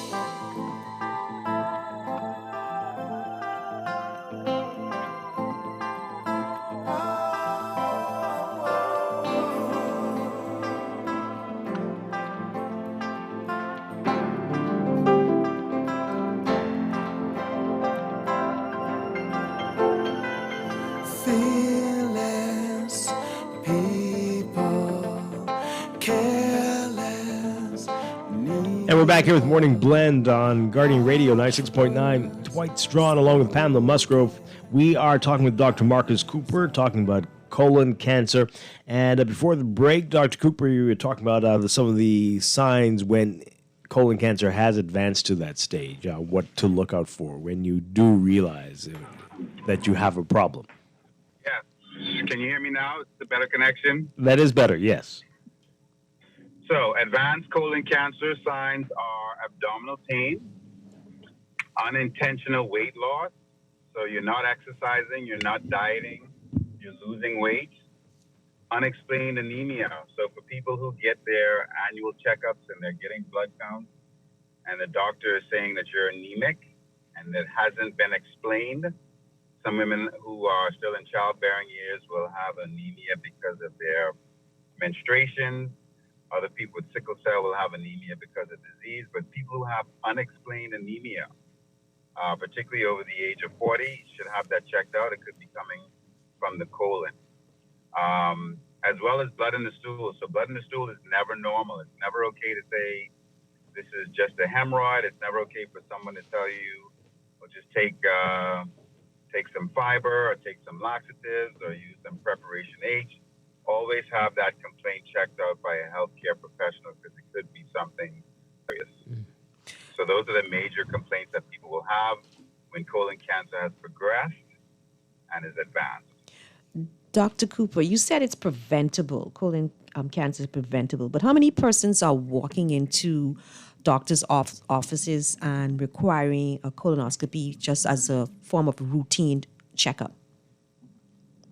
Well, I think now, I was just kind of looking at my archives, and this is now a decade that I've been trying to bring colon cancer awareness to the population. Initially, there weren't a lot of people that were coming in routinely to have a colonoscopy done.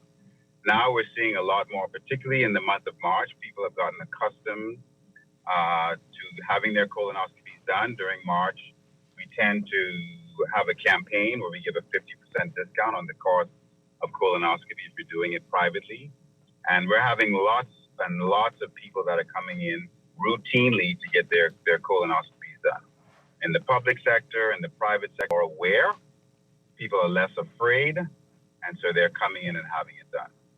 And so what's the average cost?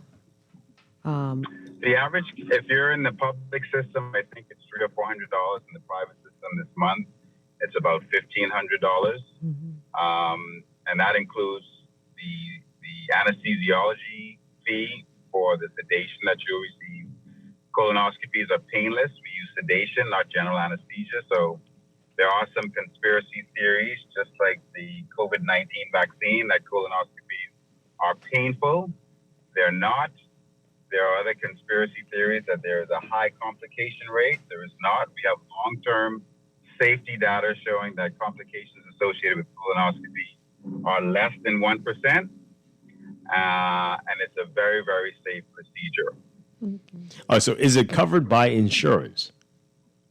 It is absolutely covered by insurance. All major medical insurances will cover a colonoscopy. There are some who, let's just say, make it a little more difficult than others, but colonoscopies are covered by insurance. So is it under the National Health Insurance Primary Care Package?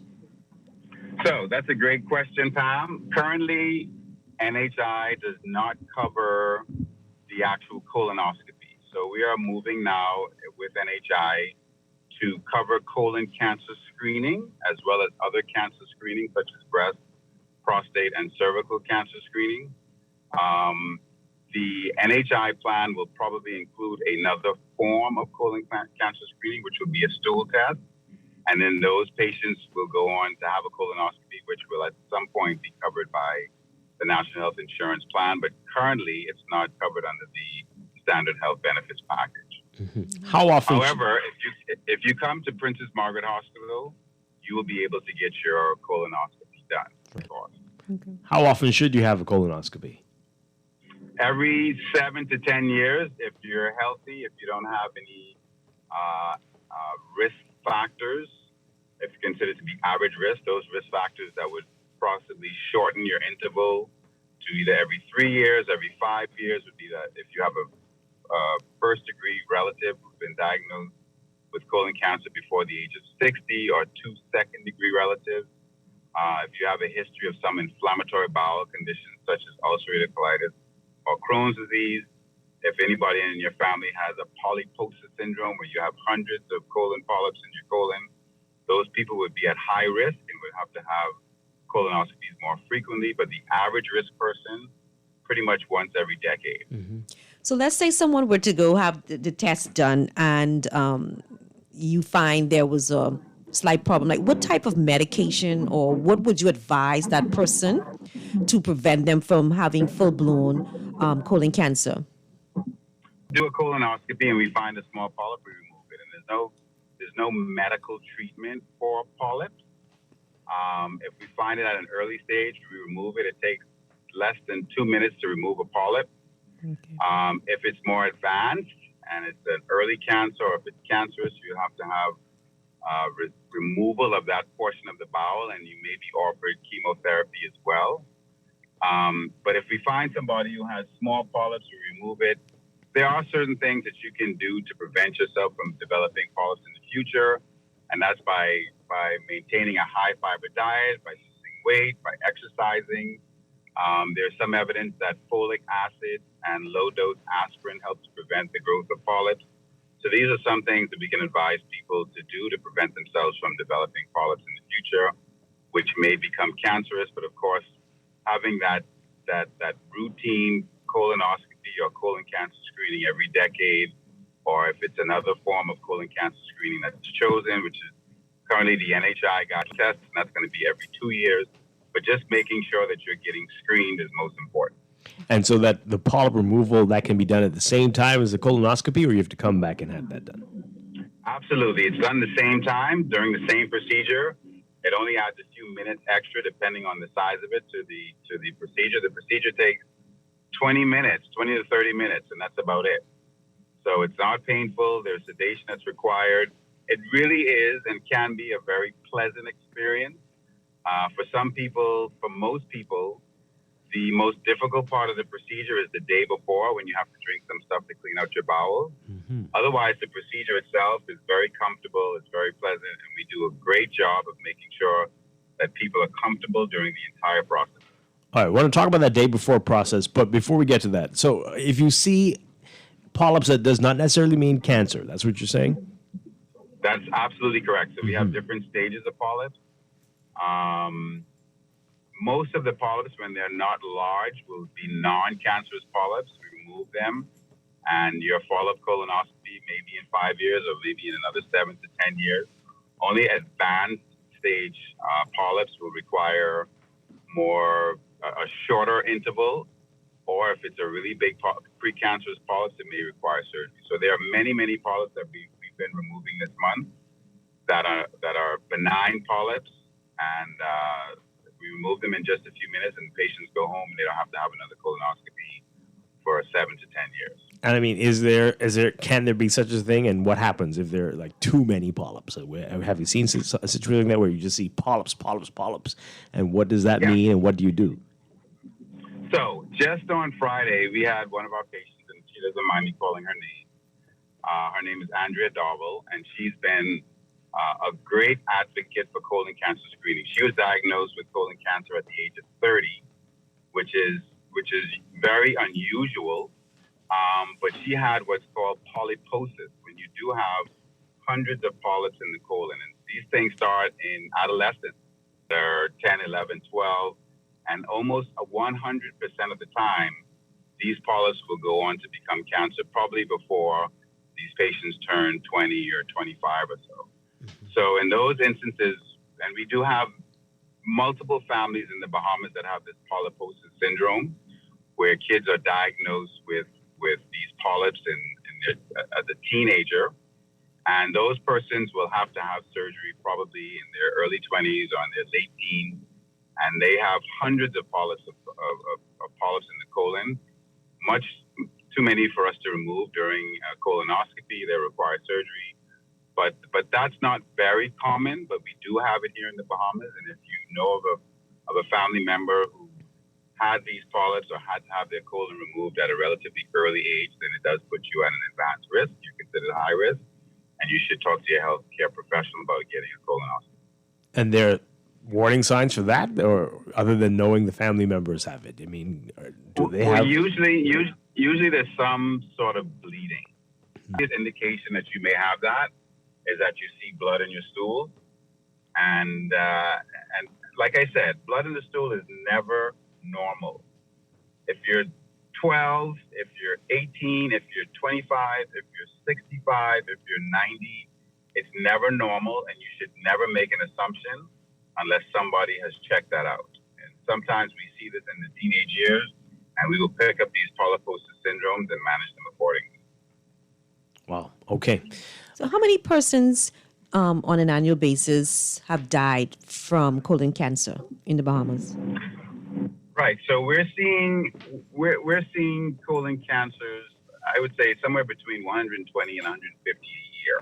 Deaths due to colon cancer? Due to colon cancer. Well, I would say not death, but we're diagnosing that many. And I would 25%, we did some research on this before, 25% of these people approximately present with stage 3 or stage 4, which is usually not curable, and your risk of dying from colon cancer is definitely much higher. So I can't tell you exactly how many people die from colon cancer each year, but we do know that at the later stages that you present, the less likely we are to cure you. I know that Bahamians tend to say, I'd rather not know, but you really do want to know, because when you know early, we can take care of this thing without any real inconvenience to you if it's just a matter of removing a polyp.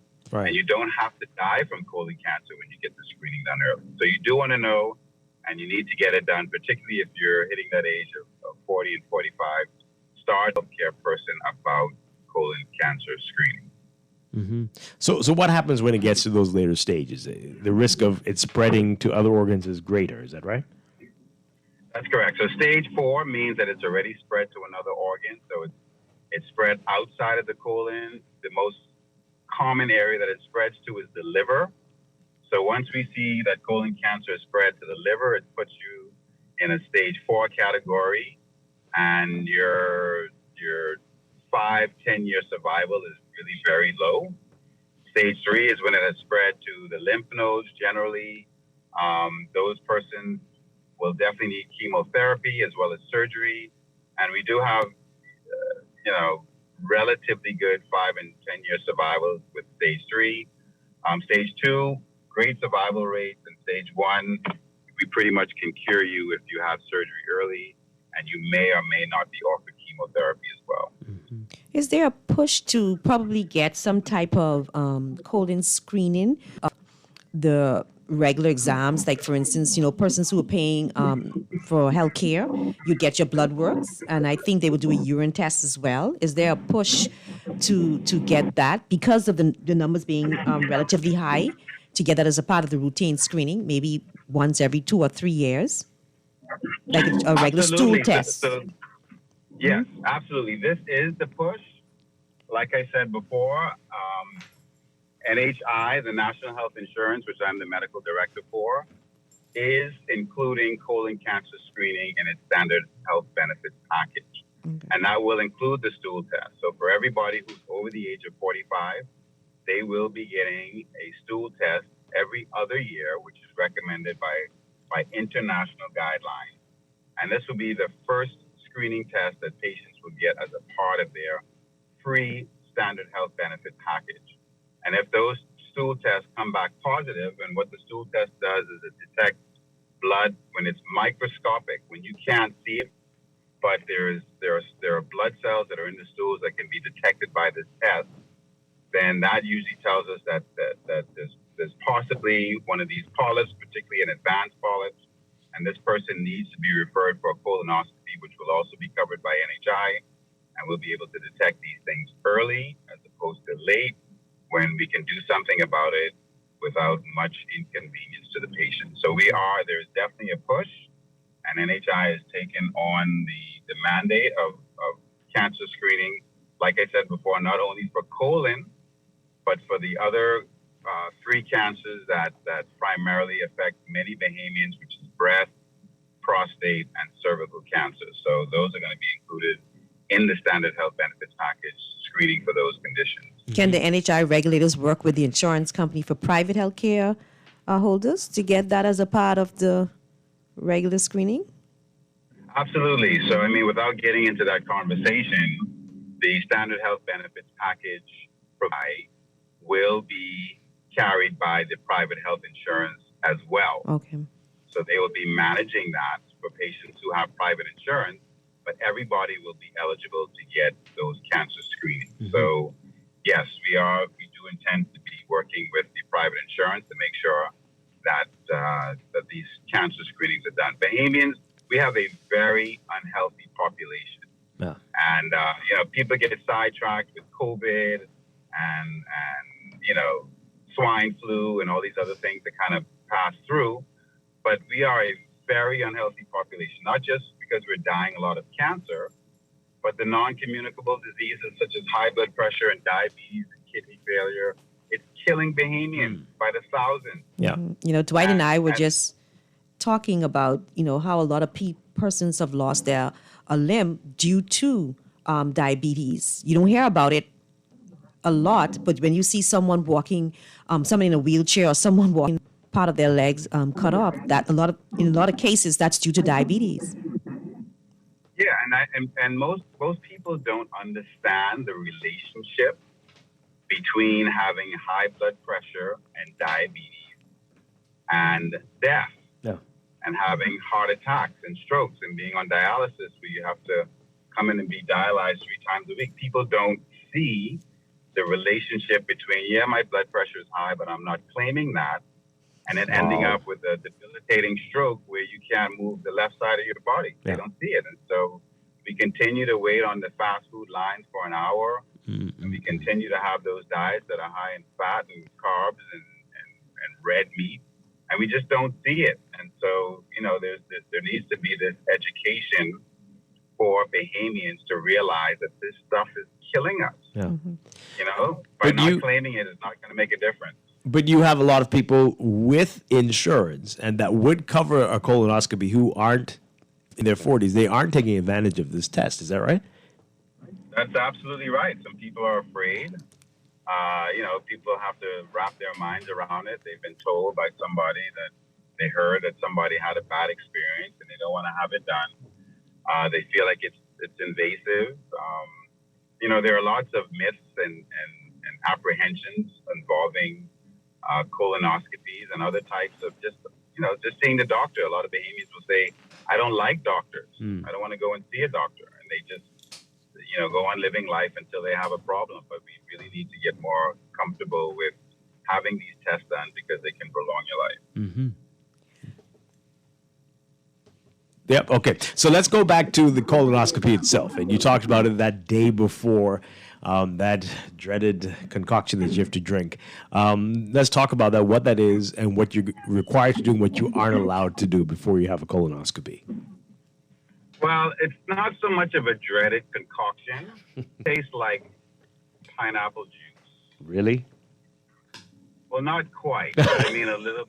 There's a remnant of pineapple juice in there, some kind of way. But it's more the volume that people really are concerned about. It's a gallon usually. Mm-hmm. Now, we do have some newer preparations that are less volume, but a little more expensive. Mm.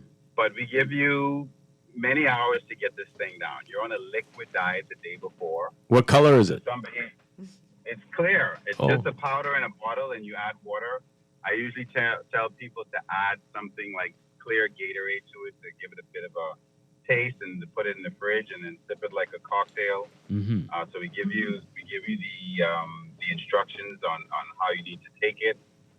It's really not that bad, and considering that most average risk people will only have to do this once every 7 to 10 years, I mean, it's really something that you can do. And you say you're not allowed to eat at all during that day.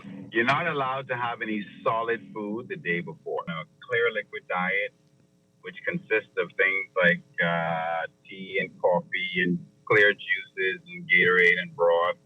So you have some options there, but no solid food. And then in the evening, you start to drink this preparation, which will clean out your colon. Most of us that are doing colonoscopies will split this up. So you drink half in the afternoon and then the other half very early in the morning. That gives us the best results. And then you'll have your colonoscopy done the next morning. Doc, is it dangerous to use that concoction on a regular basis for detox? Like if you're not having the colonoscopy? I've heard somebody say stuff like that. Is that dangerous?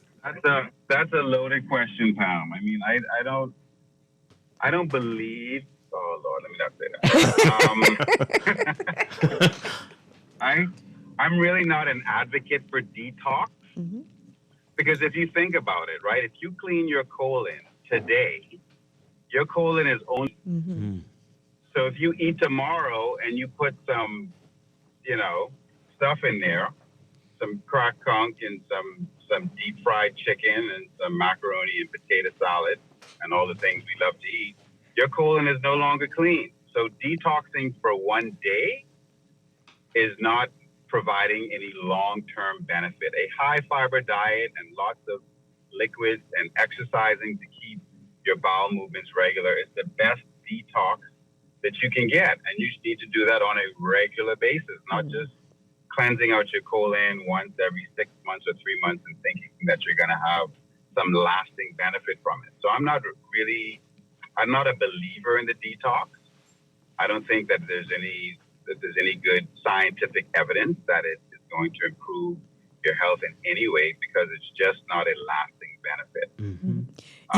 So with that said, we do have some people with severe constipation and have bowel movements once a month.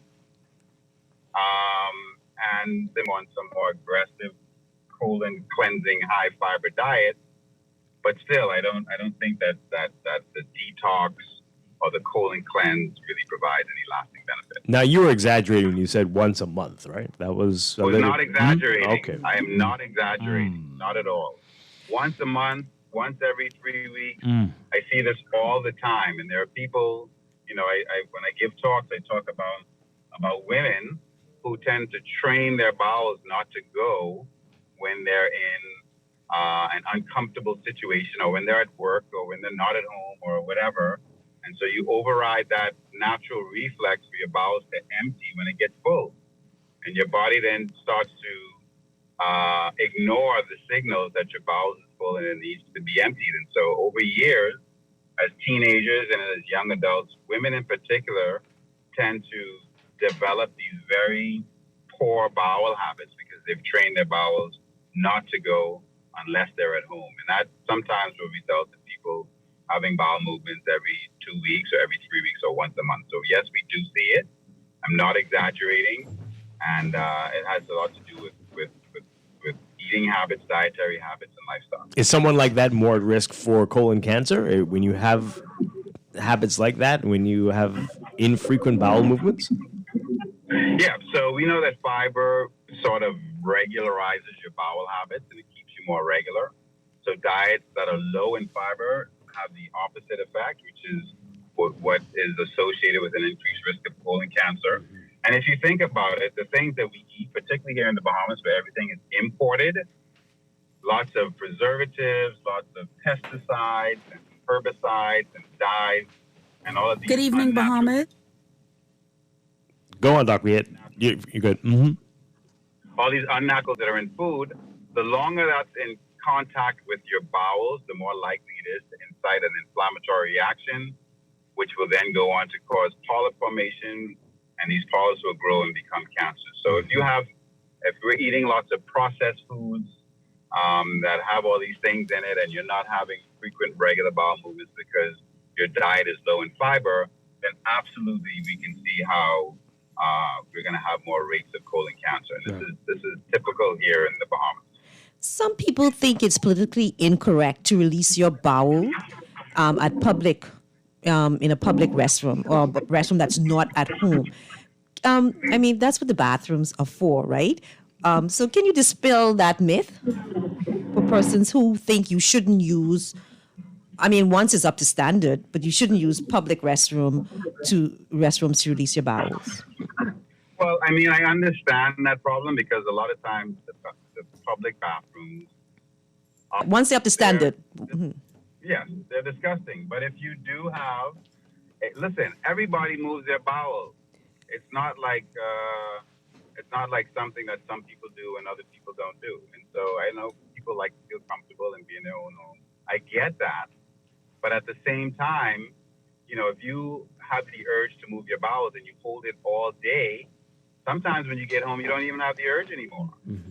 And for many people, you know, the next day they don't have the urge. And if they're not getting any fiber, then it may be the third day that they go. And over years, this is what causes a problem. So I encourage people to find the time every day to move your bowels. I mean, when I went to school, I didn't think I would be the guy who would be the advocate for bowel habits, but, you know, somebody's got to do it. So I encourage people to find a time every day that you're comfortable with moving your bowels and sit there for a while. And if you have to use some sort of a stimulant laxative like Dulcolax or suppository to get your bowels moving, then that's okay.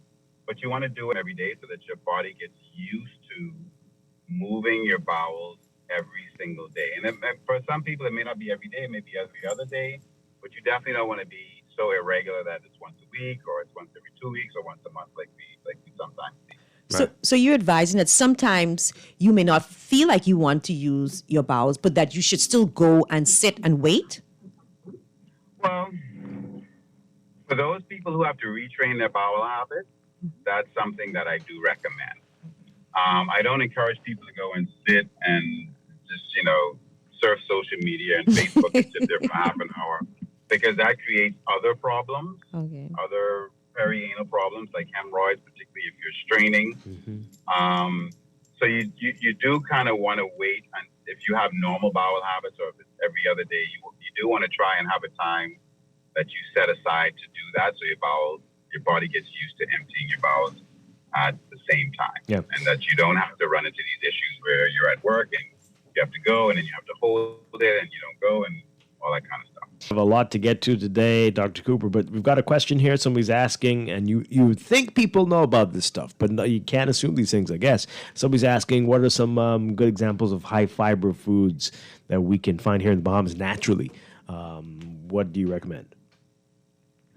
So, high fiber, I mean, there's different types of fiber. There's insoluble fiber and soluble fiber, fruits and green leafy vegetables and grains and nuts. Just putting some, I would be happy if Bahamians would just put a vegetable on the plate. That's it. I mean, start with that, right? Everybody Googles, we Google for everything. Google a high fiber diet, and there's tons of hits that'll come up that'll tell you the things that you should be eating, right? If you're getting some fruits and vegetables, if you're starting your day out with oatmeal or bran cereal or some fruits in the morning, and you have vegetables on your plate when you have a meal, you're in the top 1% of people in the Bahamas that are probably doing that on a regular basis. With the simple things first, making sure that you get some vegetables on your plate with every meal, having some fruits throughout the day to snack on, green leafy vegetables and salads. I mean, I don't encourage people to eat like rabbits because it's not practical. But just get some fruits in there. And if you don't like fiber, if you don't like vegetables, if you don't like fruits, then you can get supplemental fiber. So they have Benefiber, they have Metamucil, they have Fiber One. They have all of these supplements that you can mix in a glass of water and sprinkle on your food. They're flaxseed and smoothies and all these things. Lots of options. You mentioned. So just let's keep it simple right now. Yeah, you mentioned about our diet and what we eat. Is there any plan to have a really aggressive campaign to try to get us? Because I think a lot of time it's the combination of food that we eat all at one time and probably even our portion sizings. So if you have a plate where you're doing the macaroni and the peas and rice and the big meat and coleslaw, that's a problem, as opposed to if you had the macaroni with the meat and the coleslaw, maybe a vegetable. So is there a campaign to try to get Bahamians? And maybe we would do, maybe we won't do much with the older crowd, but to try population to start to think about having that balanced plate as opposed to filling it up with so much carbs and not enough of the fiber, the food that contains a lot of the fiber. Absolutely. So this is one of the things that NHI will be doing, which would be healthcare promotion and education, where we're going to have to be talking about diet and lifestyles and teaching people how. I mean, a lot of people don't understand the correlation between diet and developing diabetes, and diet and developing high blood pressure. They don't see it, and getting heart attacks and strokes. They think I can eat the way that I want all the time for decades, and I'm not going to have a problem. And the answer is that it's just not true. I mean, we have diabetics who should be on insulin, but they're still eating fast food and cakes and pies and you know, I don't understand it. So I mean, is it that they don't know or they just don't care? I'm thinking people really, you've heard this a million. Who doesn't know this by now? No, it's not that they don't know, Dwight. It's very difficult. It's not easy. I'm telling you, it's very difficult. My father was a diabetic, and when he found out, he went cold turkey. I mean, he ate healthy, no fried food, and all of that. And then after being like that for a while, he just, drift back into the regular, and also alcohol drinking too is a great factor. So imagine eating like that and drinking lots of alcohol, not one glass of wine, but several top-ups or several bottles. But that goes back to saying that people are aware. And but it's difficult. It is not easy. But you just give up, or you just say, well, you only live once. You hear that a lot. Yeah, it's hard. Yeah. It's not easy. I think it's a combination that some people, if you don't change your palate, there are things that we've been growing up all of our lives eating on a regular basis, and that's just what we want. And sometimes it takes to eat healthy. It takes a change of your palate. You have to cut out certain things. So there are certain people who it's habitual for them to eat that way. Then there are other people who don't care. They're in the hospital, like Tom said. They're about to get their leg amputated, and their relatives are sneaking in, crock clunk and fried chicken and stuff for them in the hospital. So there's some people who don't care. And then there are other people that don't know. I know of people who are diabetic, and, during Lent, people fast a lot. And for the fast, they're eating all carbs. They're off meat, but they're eating carbs, and they're diabetic. And most people who are diabetic should know that carbs are converted into sugar, and it raises your blood sugar. So there's some people who just don't understand, and that's really an education awareness campaign is going to be necessary. All right, so give us where can people get more information about colon cancer and what happens here, and where to get colonoscopies in the Bahamas? Well, you're one of us who do colonoscopies. I'm at Gastric Care Bahamas in Centerville Medical Center, 3560684. You can Google me, Dr. Marcus Cooper. You can Google Gastric Care Bahamas. My other colleagues, Dr. Roll, Dr. Beverton Moxie, Dr. Floyd Carter, Dr. Harold Bunning. We all can get your colonoscopies done. So just, get in touch with one of us. This country is very small. 1 degree of separation, somebody can find us. Yeah. Okay. Dr. Marcus Cooper, always a pleasure. Thank you so much. Appreciate it today. Thanks, Dwight. Thanks, Pam. Have a good day. All right. We're going to take a break. When we come back, Morning Blend Business, we're going to be talking about that land for young professionals the government is offering up at greatly reduced prices. Is it a good deal for you? We're going to get some views on that coming up. This is Morning Blend on Guardian Radio 96.9. Stay with us.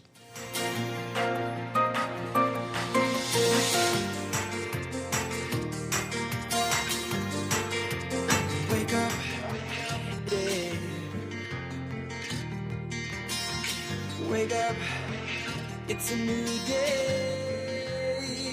missed the show? You can now listen to Guardian Radio talk shows anytime, anywhere on Spotify and YouTube by searching Guardian Radio 96.9 FM or by entering the name of your favorite show. You can also listen by logging on to GuardianTalkRadio.com and clicking on the podcast tab. Guardian Radio, continuing to provide you with fresh news and smart talk anywhere, anytime, all day. This is Guardian Radio 96.9 FM. Fresh news, smart talk, all day. The views and opinions of the host and guests are their own and do not necessarily reflect the position of the management and staff of Guardian Network. Wake up, it's a new day. Wake up, it's a new day.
Welcome to Morning Blend Business on this Monday, March 29th, 2021. Welcome back to our Morning Blend listeners. Once again, I'm Dwight Strachan, Pamela Musgrove with me on this Monday morning. Today we're going to be talking about the government's plan for land, to make land available for young professionals at greatly reduced prices. We're going to get some views on that.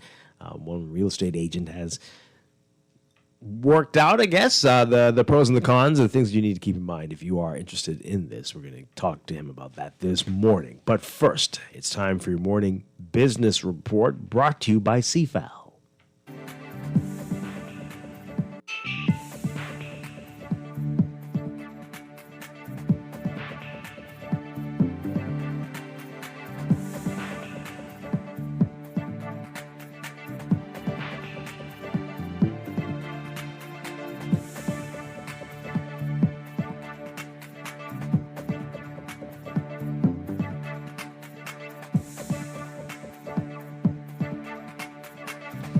In your morning business report, the ongoing economic fallout from the COVID-19 pandemic has resulted in more job losses after Grand Isle Resort and Residences in Exuma announcing that it has laid off 40 staff members. The resort's management saying in a statement that it had no choice but to restructure its business model following a year of severe financial challenges. The statement saying that the 40 currently furloughed team members, each of whom are going to be treated fairly, will receive full payout packages in accordance with the Bahamas Employment Act. The company is saying the Grand Isle is committed to retaining as many team members as possible and remaining a preferred employer on the island.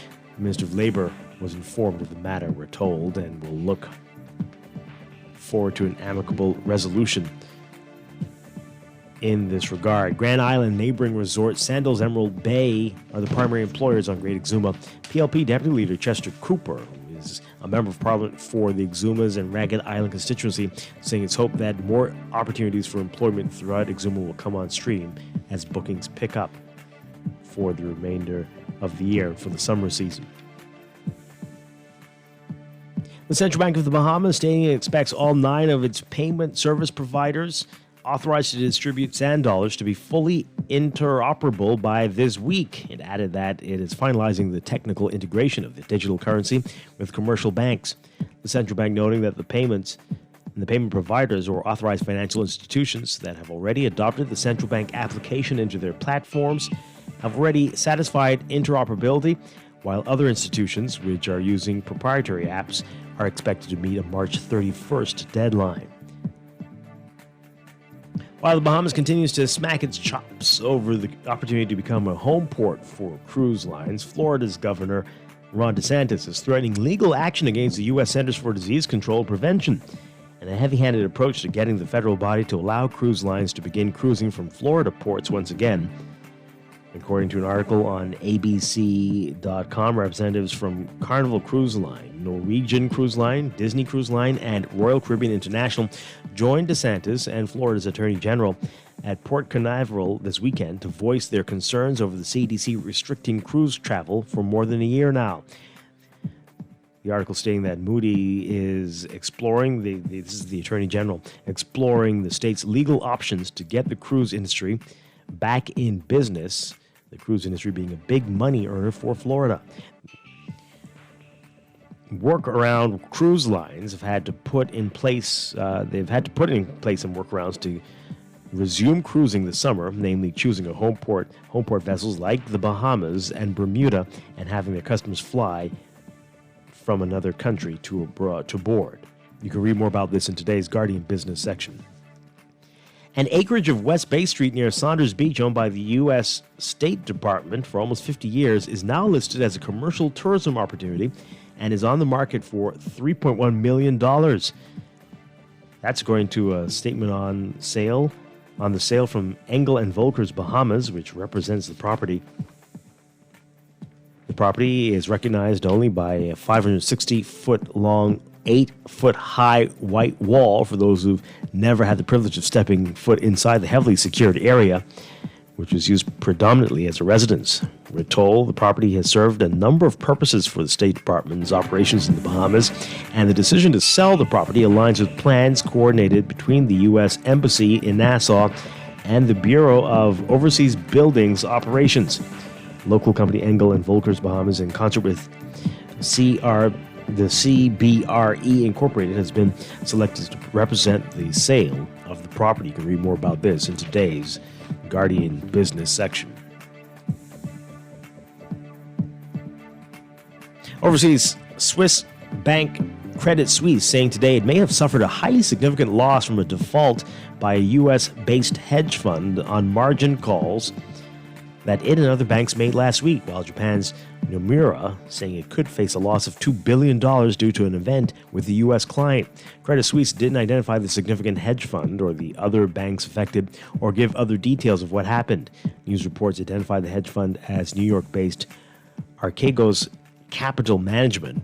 The Financial Times reported that Archegos had large exposures to Viacom, CBS, and several Chinese technology stocks and was hit hard after shares of the U.S. media group fell last week.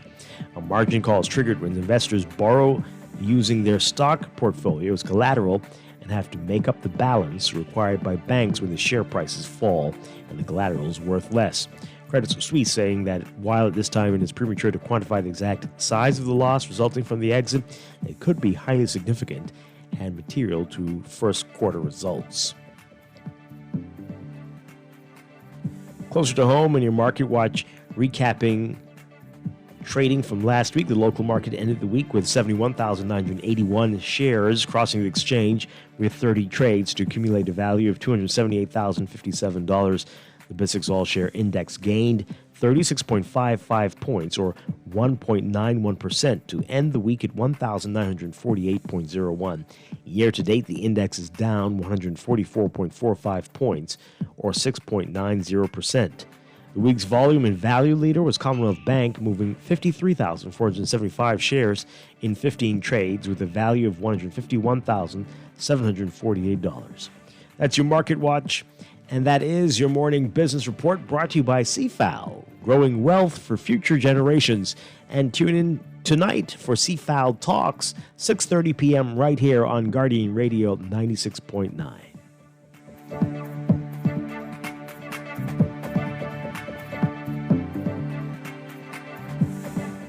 It's time for a break, but when we come back, we're discussing whether the government's plan to offer low-cost lots for young professionals is a good deal for you.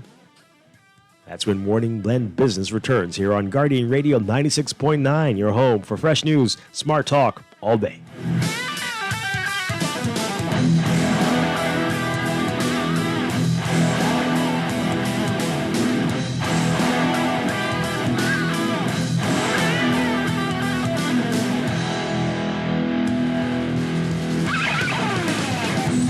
traffic report brought to you by Shield Insurance.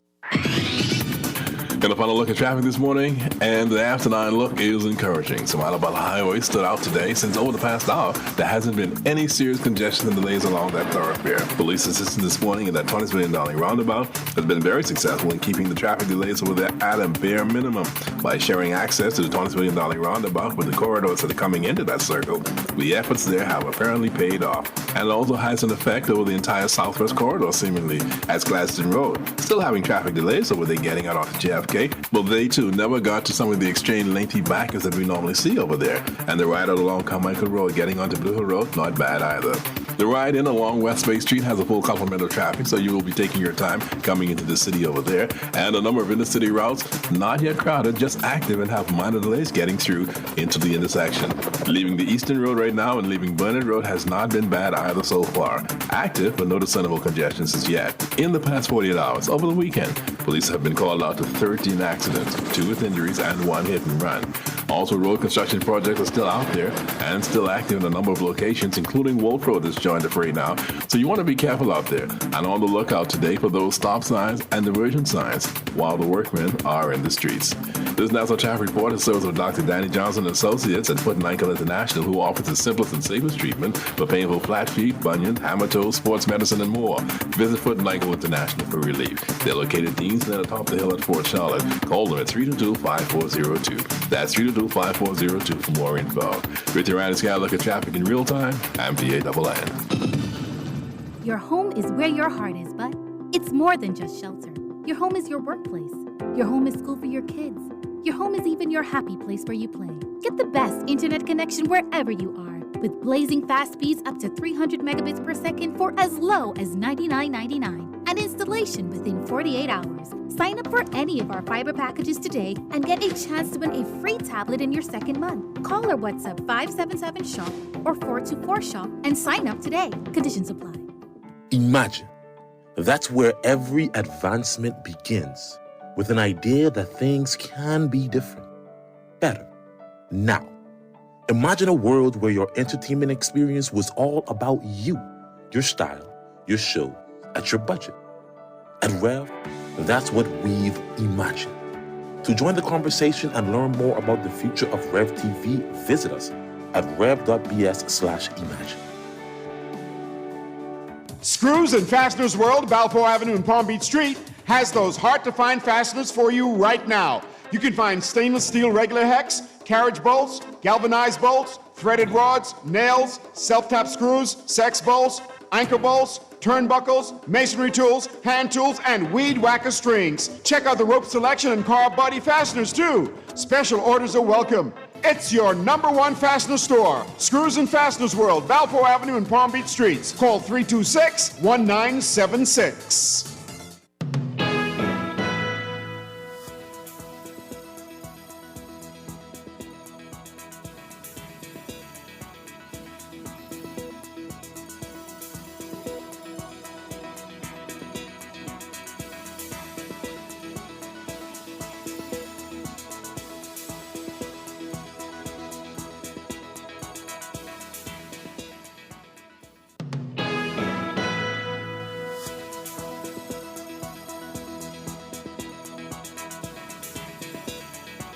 This is Guardian Radio, 96.9 FM, Nassau, Bahamas.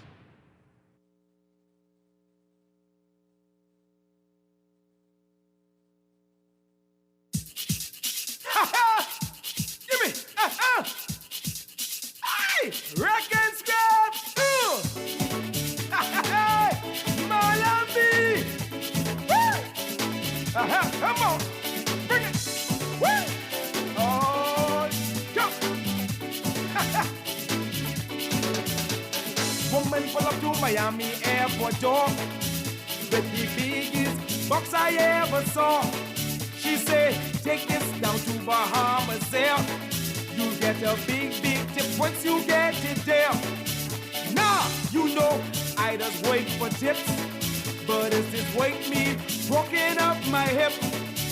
I ain't macho, I got a thing to prove. But this the biggest box that I ever tried to move. She had the biggest box in the world I ever saw.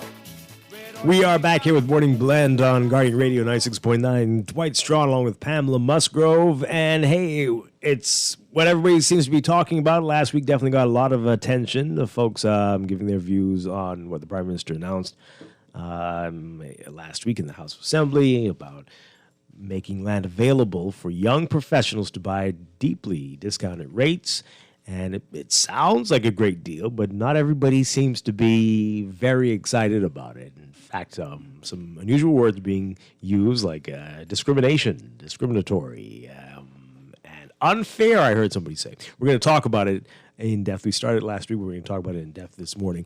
Our guest today had a very interesting thread on Twitter and outlined some great points people should be thinking about if they are interested in buying one of these properties. He's in studio with us this morning, real estate agent Brian Austin. He's with the Bahamas Realty, but these are your personal views, Brian. Is that right? Yeah. Right. All right, let's get that. Yeah, there we go. Okay, so anyway, welcome. Great to have you with us this morning. Great to be here. Thank you, Dwight. All right. Good morning, Bahamas. So, on the surface, what do you make of something like this? Offering land like this in this community. This is near Balmoral in western New Providence, a highly desired part of the island, but at this reduced price, but with quite a few stipulations. What do you make of it on the surface? Well, on the surface, at this time, it seems as though they've really thought of the process in terms of gating the community because that protects the values of the surrounding neighborhoods, Balmoral, Sanford, West Highland Park. These are older, established communities, and they don't want their values to drop because you're now offering prices and comps now that were sold at 40 or 50K because that greatly affects the market in the long term. Mm-hmm. What they're valued, I think the government may be overreaching a bit, but, Why do you say that? 'Cause they're saying the value is going to be $150,000 or so. Right, because I just can't see the government giving 9,500 square feet. And we know this is just a recently tabled resolution. It's brand new. So a lot is going to get slam-bammed, before it actually comes out. And it's going to be years before it actually happens. But I think they're overreaching because there's no way you're going to give, and then young people should be aware to take care of 9,500 square feet, what that would actually cost in real life to deal with the land maintenance, Help us understand that. Right. What is it like? Is the 150,000 appropriate for the size of the property and where it's located? As I would have stated on my thread, it is it's appropriate in the best case scenario. Mm-hmm. This would be a multifamily property, which would be deemed higher in value. You can get more dollars per square foot, from an appraisal standpoint, but not on the single family because it's not income producing. And then on top of that, then there's going to be more desirable locations within the community. There might be a corner lot somewhere. There might be a little bit more of a ridge somewhere. I can't say what the topography of the land is from the, the National Security Ministry side, but I do know from the Sanford side, that's a deep drop. When you're driving down Sanford Drive, before you get to that red light headed west, you don't want to go into that ravine. Mm-hmm. So that's a bit of a scare. I live nearby, so I know it can happen. So it's less than 150,000, you believe, on average? The value on average, yes. Yes. Mm-hmm. And for a single family lot, how much do you think would be? I think you're maxing in the best case scenario. Best case scenario, 120. Okay. Best case. Mm-hmm. Yeah. And that's at 9,500 square feet. Right. Yeah. Well, I'll let you ask. That's still not too bad, but yeah. So that there. Some lofty estimates there. Yeah, but still 150, and you getting the single family lot. How much a person's having to pay for it? What's 40,000 at 40, this time mm-hmm. is recommended. That's what they said that they want to do. 40,000 for the single and 50 for the multi. And why would the government offer multi-family lot to persons? Well, it makes sense. Nassau isn't getting any larger. We are, in fact, one of the smallest islands in the Bahamas, and you either got to go up or you got to go multi on everything. They say 40% is going to be multi, but really and truly, if you take into example Stapleton, which is sort of the gold standard, if you want you're up and coming and you want a multifamily property, if you could get one in Stapleton or buy a already built duplex. No, I'm trying to understand from the policy perspective. Okay, to me, what I'm trying to understand is what problem does offering these persons a lot in Balmoral, what national problem are we solving?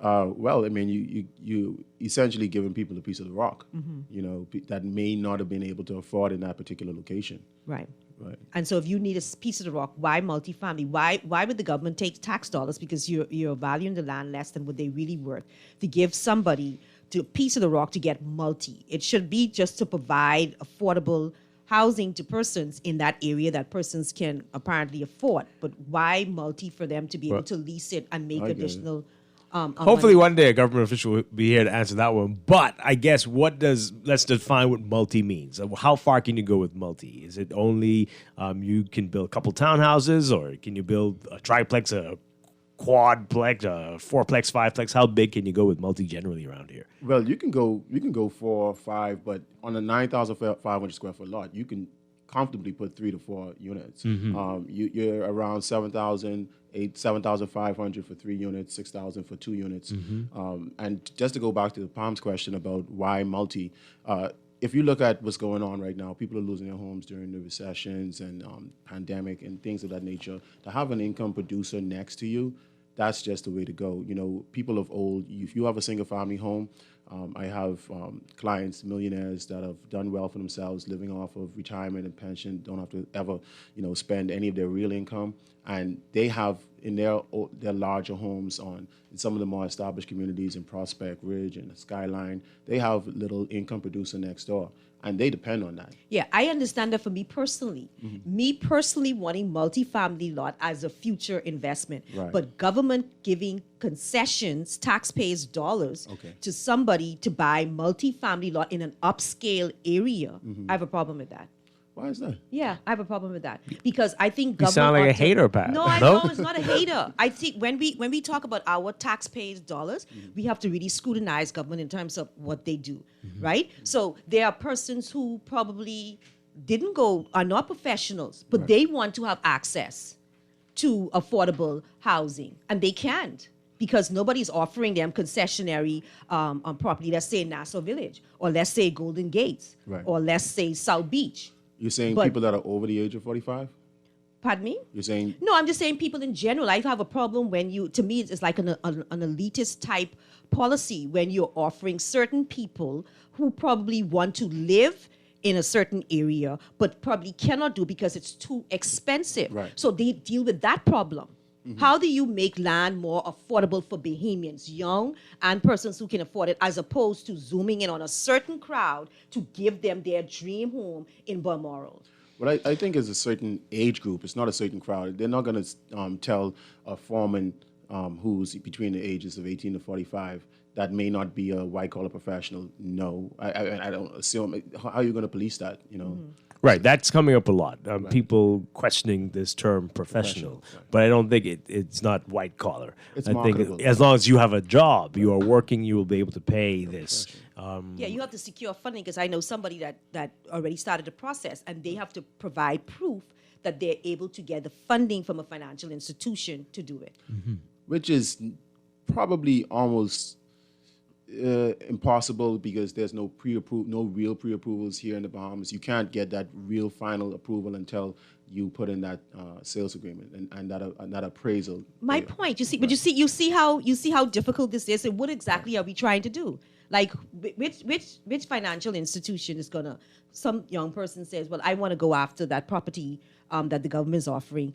Do I qualify for loan?" And they get a letter to say, "Yeah, if you were to be approved for it, we'll give you funding for it." Well, I think it goes deeper than that, Palm, because when the government says that you have to build in 2 years, no bank is going to give you a loan for just the property. It has to be for the Right. the mortgage to build. But I the think property. that's one of the requirements they're asking for in order to complete your application. Right. For the property. And people that's really why I came up with the thread. People need to understand that this isn't just 40 on, this is 40 for you purchasing, but this is really for you to build. And to go back on why they would do that, I would think that the pros outweigh the cons in the long term. When it comes from an investment standpoint, and the government looking at this like a long-term investment, giving concessions for 2 years is a good help for anyone that is going to invest in that location. But moving forward, understanding that property taxes must be paid, and property taxes on multi units are generally much more lucrative than a single unit. All right, let's take a step back, because I think people might be a little confused from what I'm hearing about what we're seeing here in terms of trends in New Providence. So if you are a young person and you have been saving to buy property here, what are the prices you're looking at? And for land and for maybe something that's already been built, what are we looking at? What's available to people out there? Well, like, going back to land not being very scarce, especially in the trending locations where people want to be in the West. You're starting off at around $140,000 for multi, starting off. And these are professional locations with private developers. And that's why I question the government's development plan. If, the government has a propensity to not do things as well as a private developer. And when we look at 10 years down the line, these properties are still at the value of around 140. The 9,500 square feet makes sense because these land that I'm talking about are cut around 6,000 to 7,000 square feet. So when you add the price per square foot, you can get up to the 150, and that's the only really the maths behind that. But when it comes to if you want to buy something single family in a great community, or at least a starter community, say West Winds, for example, you're looking at around $115,000, $120. Some people would have lucked out, gotten something off of banks maybe 95 a year or two ago. But now you're averaging around 110 to 115 for single in a community like that. High Point, $130,000. A lot of money. Yeah. So even in the not as desired communities, what are we looking at on average transaction prices for maybe further east or south? What are we seeing out there if you can find it? Yeah, you can find it. Around 85,000 for a single, maybe 99 for a multi. You may luck out in an off-road off Carmichael, for around 85 for a multi. And then so Coral Harbor, you're looking at around 115 for a multi, 85 for a single. Why is land prices so steep in the Bahamas? What is contributing to that? Well, got to be careful, Kapam, when you say the Bahamas. Well, let's start with New Providence. Right. New Providence first. Right. Well, New Providence, supply and demand. It's simple, the economic forces. The supply is very scarce and the demand is high. Everyone either needs to be in New Providence if you, quote unquote, going to start out at an entry level. If you have qualifications, specifications, you could probably go to almost any island and work. You have people doing great. Some of the family islands don't want you to know that you can make money there. They don't want to see people from Nassau, not to hate on any family islands, but they just don't want you to know that you can make really good money there. I have a testimony on that.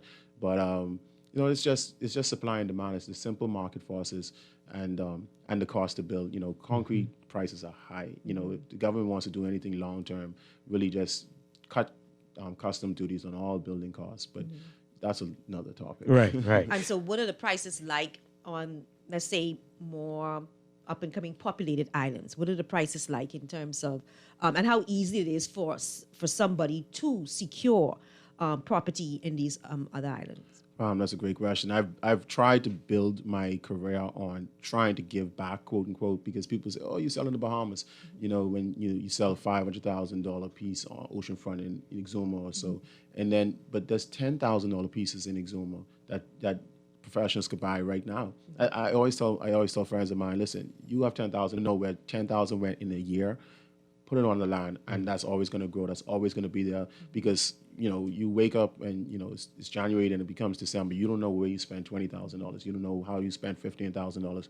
But I can tell you that you can spend that $10,000. And there's people that would have bought properties in the 50s and 60s in Exuma, all over the Exuma, that's never seen the property. They call real estate companies all the time. Oh, my grandfather just died. He passed this property over to me. We just want to get rid of it. $5,000. $8,000, $10,000, $15,000. Young Bahamians call me on properties right now in my inbox, $35,000, $20,000. But is there an infrastructure? Like, is there infrastructure that persons, like, if you have a property, like you mentioned, Exuma, I can decide, you know what, I want to put a little something on Exuma that I can live like a second home kind of thing with a purchase price of about $10,000 to $15,000. Yes. Yeah. Yes, but because what the government is offering, there's sweeter deals right now in Exuma. That's Wow. that's the suite of deals. $10,000, $20,000 in Eleuthera in the Rainbow Bay area. Whereas all you need is the island infrastructure is really overhead electricity. Other than that, you're going to always have a well for the most part. It's not going to be necessarily running water, but you can have a well. You can build right now. You can have your dream. Street lights, roads, path that you can get to where you need to get. Yes to all of those questions. And then on a lot of the islands, there are we call it island roads. Just the sand-blasted roads that sort of they work. You have foreigners that come and they buy these without a moment's hesitation, and they rent their places short term when they're not around, and they make money. And I hear Bahamians complain about this all the time, but the opportunities exist for you. But as a Bahamian, living here in Nassau, you don't want to invest in Exuma. You don't want to invest in Eleuthera. You have someone that's in Dakota that will come down and do that in a heartbeat. Yeah. Wow. All right. So this is a deal. This is a deal for New Providence, especially in its current state. It is a deal. Okay. So let's talk about some of the other issues that people bring up. The age matter. This is for 18 to 45 people. We had some calls on Friday saying which 18-year-old can afford this. Sure, but others saying, but what about people over 45 who have not had opportunities before, maybe now, to find property, and this sounds like a good deal. Finally, they've been able to save, and they have something, but they're 48 now. Why not them? I think I know the answer to that, but what do you make of that? Do you think that's discrimination?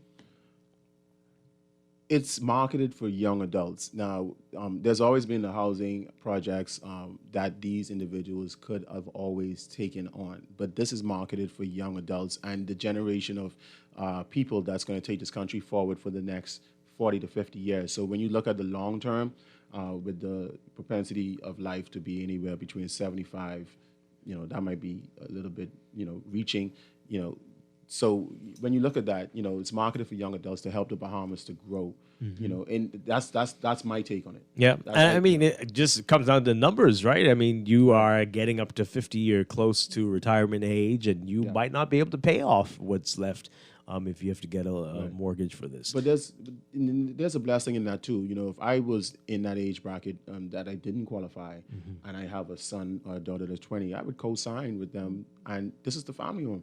In that community, what's going to stop families from moving in?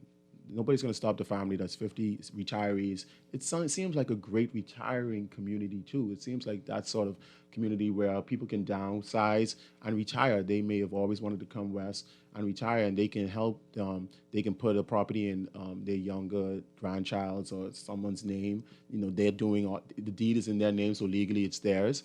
What is the government going to do to prevent that? I mean, can they? That would be discriminatory if they did do something like that. What happened if 1,000 persons apply and qualify?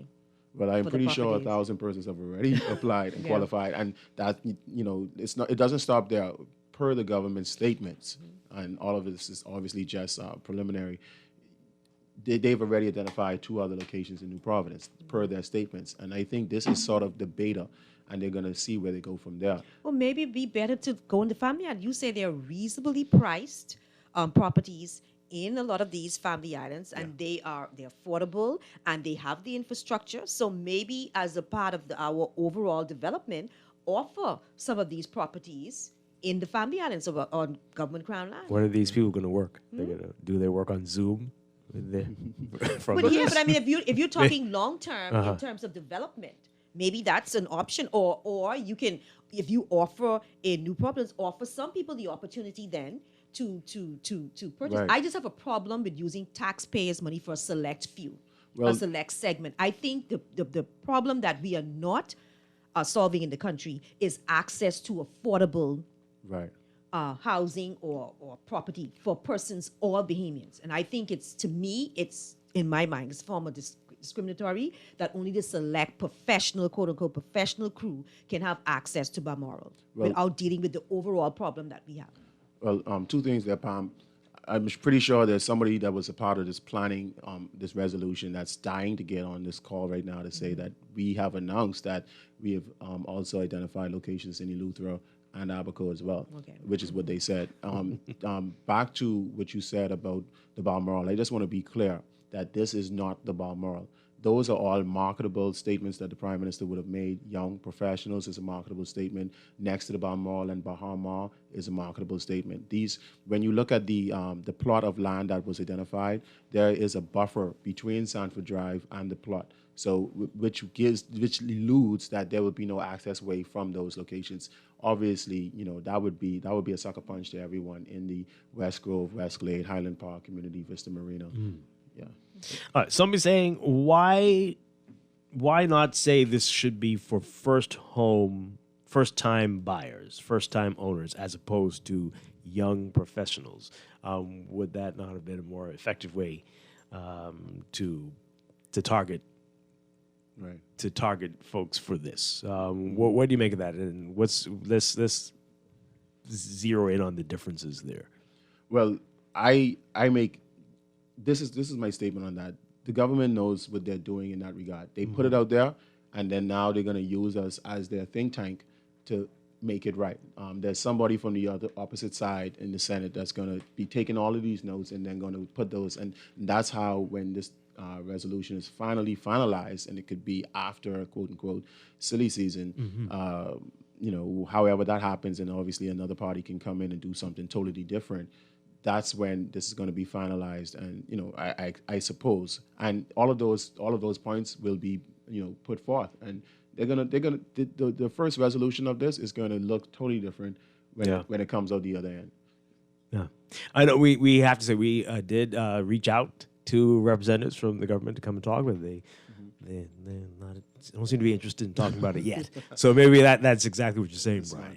All right. We've got a lot of questions coming in. We're going to get to those after the break. This is Morning Blend Business on Guardian Radio 96.9. We're going through the pros and cons of what the government's proposing for their Young Professionals Land Initiative in Western New Providence. We're talking with Brian Austin, real estate agent. Stay with us. We'll be back. I'm tired of paying rent, man. Let's go!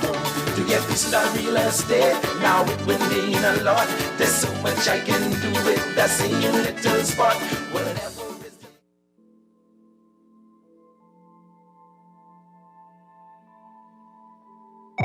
Hello, sir. Your credit card bill is due. Hello, sir. It's time for your monthly loan payment. Tired of creditors pounding at your door? Sign up for a debt consolidation loan from Fidelity Bank and consolidate your debt into one low monthly payment. What's more, you will also earn interest on a built-in savings account. The pandemic has curbed many freedoms, but at Fidelity, our focus is to help regain your financial freedom. Visit a branch or speak to Fidelity Bank at 356-7764. COVID safety measures in place at all branches. Fidelity, we're good for you. Beulah gal, can you believe this? We are now the patrol queens of the neighborhood. We now large and in charge. So we need to check out what's going on in everybody's yard. What about that gun that we know that Junior and his homeboys just ran out? Can we report that too? Of course we can. But we could be in deep trouble if they find out. We need to report what we see, Beulah. When you call Crime Stoppers, they just answer your call in Miami. So then we can report everything? Guns, where they hiding the drugs, who shoot who part of which gang, or who disturbing the peace with the loud music and the motorcycles. Then our neighborhood will be the best in the Bahamas, and everybody gonna want to come live here. And then our house price will go up, gal. So what we waiting on? What's the number? If you see something, say something. Let us all pitch in and stop the crime before it's your time. Call 328-8477 from Nassau or 242-300-8477 from the Family Islands. Or text us through the Crack Crime Bahamas app. Stop the crime before it's your time. You invest in your children, your home, and your community. But are you investing in your financial future? At CFAL, we specialize in investment management, retirement planning, mutual funds, and private wealth management. Our team of experts never stops helping you plan for tomorrow. Because tomorrow begins today. Call us at 502-7010 to see what our financial advisors can do for you. CFAL, growing wealth for future generations. For the past 33 years, Great Commission Ministries has been defending the poor and hurting, feeding the hungry, and sheltering the homeless. We invite you to support our Live to Give program and make a difference in these challenging times. Become a donor by giving a one-time annual gift or a monthly donation of $50 or $100. Call Great Commission Ministries at 325-5801 for more details. or visit our headquarters at 237 Wolf Road. Join Live to Give today. This public service announcement is proudly sponsored by this radio station. This is Guardian Radio 96.9 FM, Nassau, Bahamas.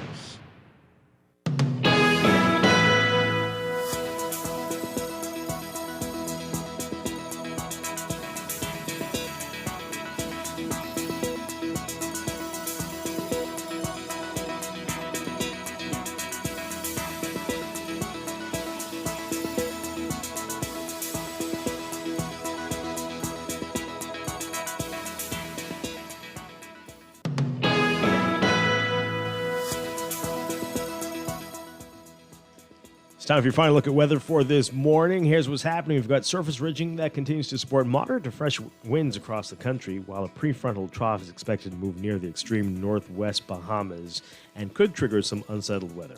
Beachgoers in the central and southeast Bahamas should exercise caution along eastern shorelines. For today, for the northwest Bahamas, look for partly cloudy and warm conditions with a few isolated showers, mainly near the extreme northwest Bahamas, becoming variably cloudy and warm tonight with a few isolated showers.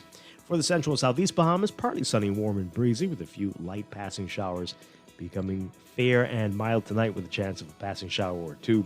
A small craft caution remains in effect.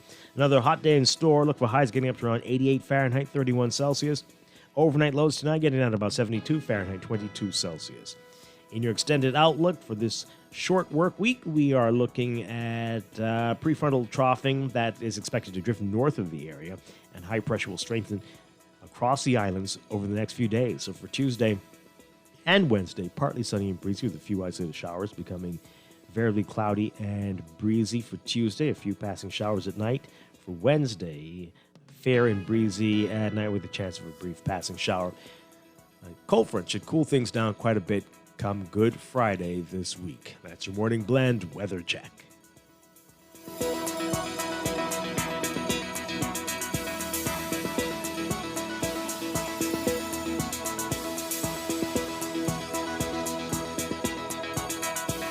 This is Guardian Radio, your station for up-to-the-minute news, intelligent, interactive, and engaging conversation. 96.9 FM. Yes! Yeah, man! Ain't nothing like having your own things. I tired of paying the rent, man. Let's go! To get this real estate, now it will mean a lot. There's so much I can do with that same little spot. Whatever is the cost, I would not hesitate. Now wouldn't it be great to get piece of that real estate? Listen here, miss, I heard you selling, I want buy piece of your land. I ain't got much money, I's a hard-working man. You got the property, and I like just what I see. So could you ease up on that price just for me? She showed me one little piece, it had a couple sprouts, but that ain't nothing much that I had to worry about. I'll just clean it up, I'll pick up every twig, I'll take out. We are back here with Morning Blend on Guardian Radio 96.9. Dwight Morning Blend Business, Dwight Strachan, along with Pamela Musgrove. We're talking with the real estate agent Brian Austin this morning, talking about the government's initiative for young professionals, land initiative for young professionals in Western New Providence, getting some views on this.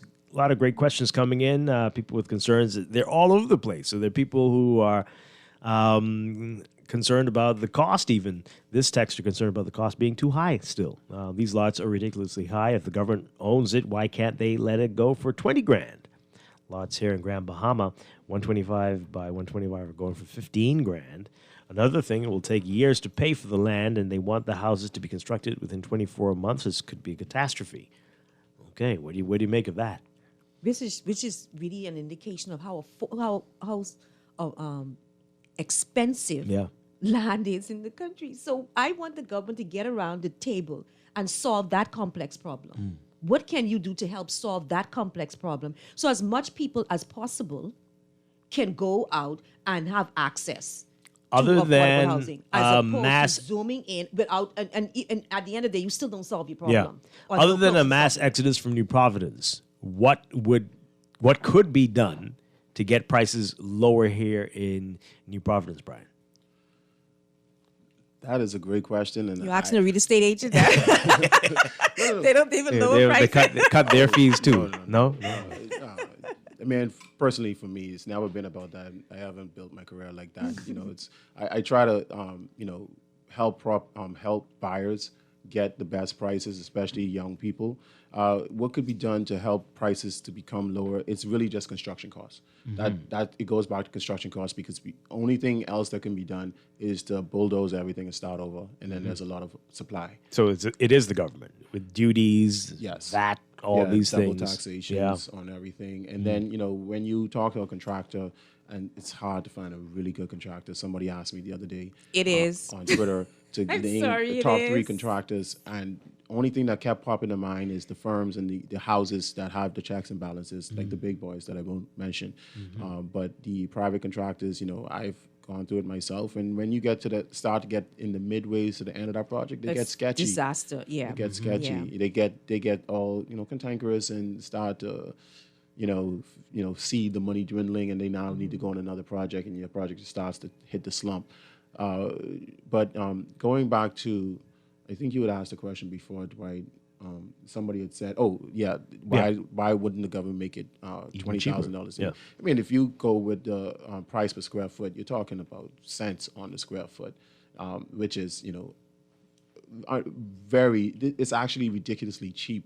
It's not ridiculously, or I would say ridiculously affordable. It's not ridiculously expensive. That's an overreaching statement to say ridiculously expensive. Based we haven't on had prices like that in years on this island. Well, see, it is expensive for that person because a lot of Bahamians can't afford it. I Right. mean, when you think about, okay, you get a property, let's say you paying $80,000-$90,000 for this property. Yes. If you go to the bank financing, you probably paying between $800 to $1,000 a month Right. on this property. Right. Now that's just the payment on the property. There are other stuff you probably renting. Yeah. You have car payment. It's expensive to live in this country, and so a lot of stuff, and a lot of people are making that kind of money in order to be able to make these payments comfortably. Yes. Well, I'll go back to the old real estate adage of location, location, location. If you're going to be in that particular location, you're gonna pay it, because the government, just as well as probably already been approached by private developers to purchase that property for development, commercial or residential. Now, let's say there's a lot of tracts of land in the Gladstone Road area. What if the government did that? Would the masses really say, oh yeah, I can't wait to get a piece of that, and the government said it's $20,000. You're gonna still have the full subscriptions on that, and like as we said, this is a preliminary resolution, and the government is gonna take these thoughts and say, okay, well, let's identify an area where we can do something like that, and they've tried to say, well, listen, costs on importing and everything is gonna be waived, and all of that stuff. So you're looking at savings of around 30% if you was to get a couple of trailers and bring in all of your stuff. Right. The great thing about this particular community, if the infrastructure is put in correctly and you have the security, it's fully gated, and you have the security in place, then you may feel comfortable to get one or two trailers and park it on your property, and you're okay. Nobody may take that, or no theft may happen, which is another concern if you're gonna now bring in a ton of material. Do you think this desire to have these appraised values contributing to high prices, like for real property tax? I think you're appraised every 2 or 3 years, and appraised value just keep going up. And also when you're taking out homeowner insurance, they want you to get your property appraised on a regular, so that the face value at which you're taking insurance out, it's constantly increasing. Whereas a lot of these prices that are on these appraised value, nobody can afford to pay that. For these homes in the country. Do you think that's contributing a lot to the high price of land and housing in the country? Well, it's a contributor, but not so much as comparable sales. So it depends on the type of appraisal. There's different types of appraisals. There's an appraisal for insurance purposes. There's appraisal for market value, which would then be the highest on best case scenario, depending on the market. Even in appraisals now, the pandemic is factored into that. into those final figures as well. So it really depends on the type of appraisal. And at the end of the day, you said you bought a condo in the West, and if next door to you sells for X amount, let's just go with 200,000. You're expecting to get that or more based on that comparable sale. If your neighbor doesn't take care of their property or does something horrible, to deface the value, and they can't get 200, they get 100, and then your appraisal comes in at 150, you spent 200, now you're losing money, then that's a bad thing for you. So it's in your interest to have good appraisals. It's in your interest to have audiences like in a gated community to ensure that the integrity of a community and your property, your investment is protected. Mm-hmm. Let's take this call really quickly. Good morning, caller. You're on Morning Blend Business. Yeah, good morning, Dwight, Palm, and to your guests. How are you doing? Doing well. Thank you. Okay, and good morning to the nation. I'm listening to the conversation. I have several concerns as it relates to what the government is doing, and Palm is sort of breezing around a few of them. First and foremost, the government of the Bahamas is creating a special interest group with this project through this housing initiative that is promoting. And what's really disgusting about it is using the taxpayers' money, but it's neglecting tens of thousands of Bahamians throughout the Commonwealth of the Bahamas who need help importing simple materials just to repair their roof or to conduct other repairs to their homes and to their apartments that would have been suffered as a result of previous hurricanes, when the government would have gone ahead and canceled these exemptions that was left in place. And so this is the complete about face that the government is conducting right now, and it looks real nasty and disgusting on the face of it and in the details. Also, when you look at the fact that the government has a responsibility to the national interest, not to know 50 persons, not to know 100 persons, not to even 300 persons around the country. The government has a responsibility to the national interest because it is using public resources, not their personal resources, and it is also using taxpayer funds. That's in addition to all of the problems that the government, I'm certain, is going to create, even beyond what your real estate agent in the studio or on Zoom or whatever you're using is speaking about. There are going to be a tremendous amount of uproar by persons in surrounding communities, as we would have seen with other government developments that went into lesser, more prime real estate communities around the country. That location is prime location, and so wait for it. Those persons in the surrounding communities, they have the resources to challenge the government openly and freely in our independent judiciary. And I assure you, at the end of the day, we will see a lot of challenges coming about when this project, when the details, the final details of this project are made available to the public, and those persons in those affluent communities are able to go in and do the research and see exactly how their properties are going to be impacted by this single development. Okay. All right. Thank you, Tom. I don't know. It's supposed to be different, right? It's supposed to be, there's restrictions. I heard the Prime Minister say you can't be fixing vehicles, I guess, to the bush mechanics. They're not going to be allowed to do that. I can think of a few others that he might want to. I guess those other people fixing restrictions vehicles aren't professionals, so they probably wouldn't even get the approval. They can live there. They just can't fix their cars there. But wow. All right. So I guess as you say, there could be quite a few changes. Right. Well, one, whilst I'm here, I'd like to talk about gated versus non-gated in terms of that. So if you have a non-gated community and, you have these people, you can't control your neighbors. You can never control your neighbors, but then you can't control what your neighbors do. And your neighbor decides that he's going, let's say he has a car accident, he brings his car that he's so optimistic that he's going to refix, but it stays there for years and years. In a gated community, that can't happen. All of those things tend to bring down the value of surrounding properties. So because this community is gated, and I'm one of those persons in the surrounding areas, because the community is gated, to be honest with you, I mean, my train of thought and, my conversations with other property owners in that location is more so, if with the buffer between Sanford and this particular community, and as long as there's no necessarily no access from Sanford, I think we're Yeah. a good standard. Well, here's a cautionary tale for anyone who's going to be dealing with the government. This message, the lots from years ago, lots that were said to be for teachers and other civil servants in the same Carmichael area that the other one that they're talking about now is in. Not one teacher got their lot or a house. This was from 2007 to 2012, and meetings were held with both sides, and nothing has happened to date. We are now in 2021. The land is Crown land that has been conveyed to the Ministry of Housing. But how long does this process take? Like I said, when you're trying to just deal with one segment as opposed to addressing the real problem that we have. Yeah. That's Boy. where the work goes in. This is easy to allocate and say and gives you all some properties. But if you look at the problem that we're having, and if they had addressed it from 2012, we'd probably been a bit closer Yeah.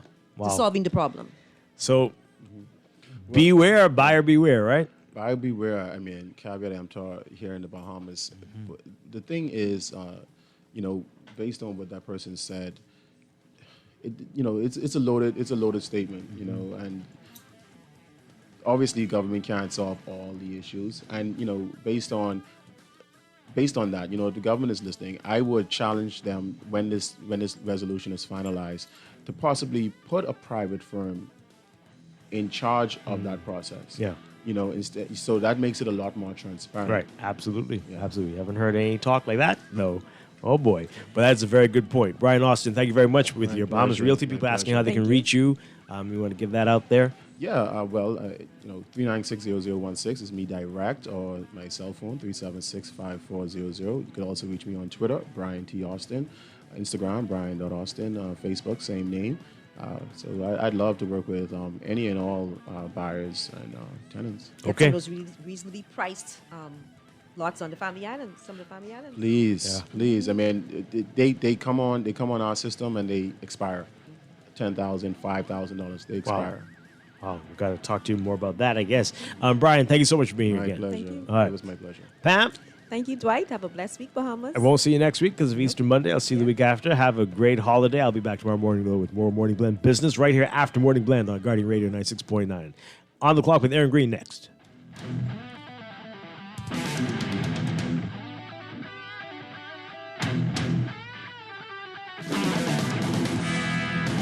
This is Guardian Radio 96.9 FM, Nassau, Bahamas.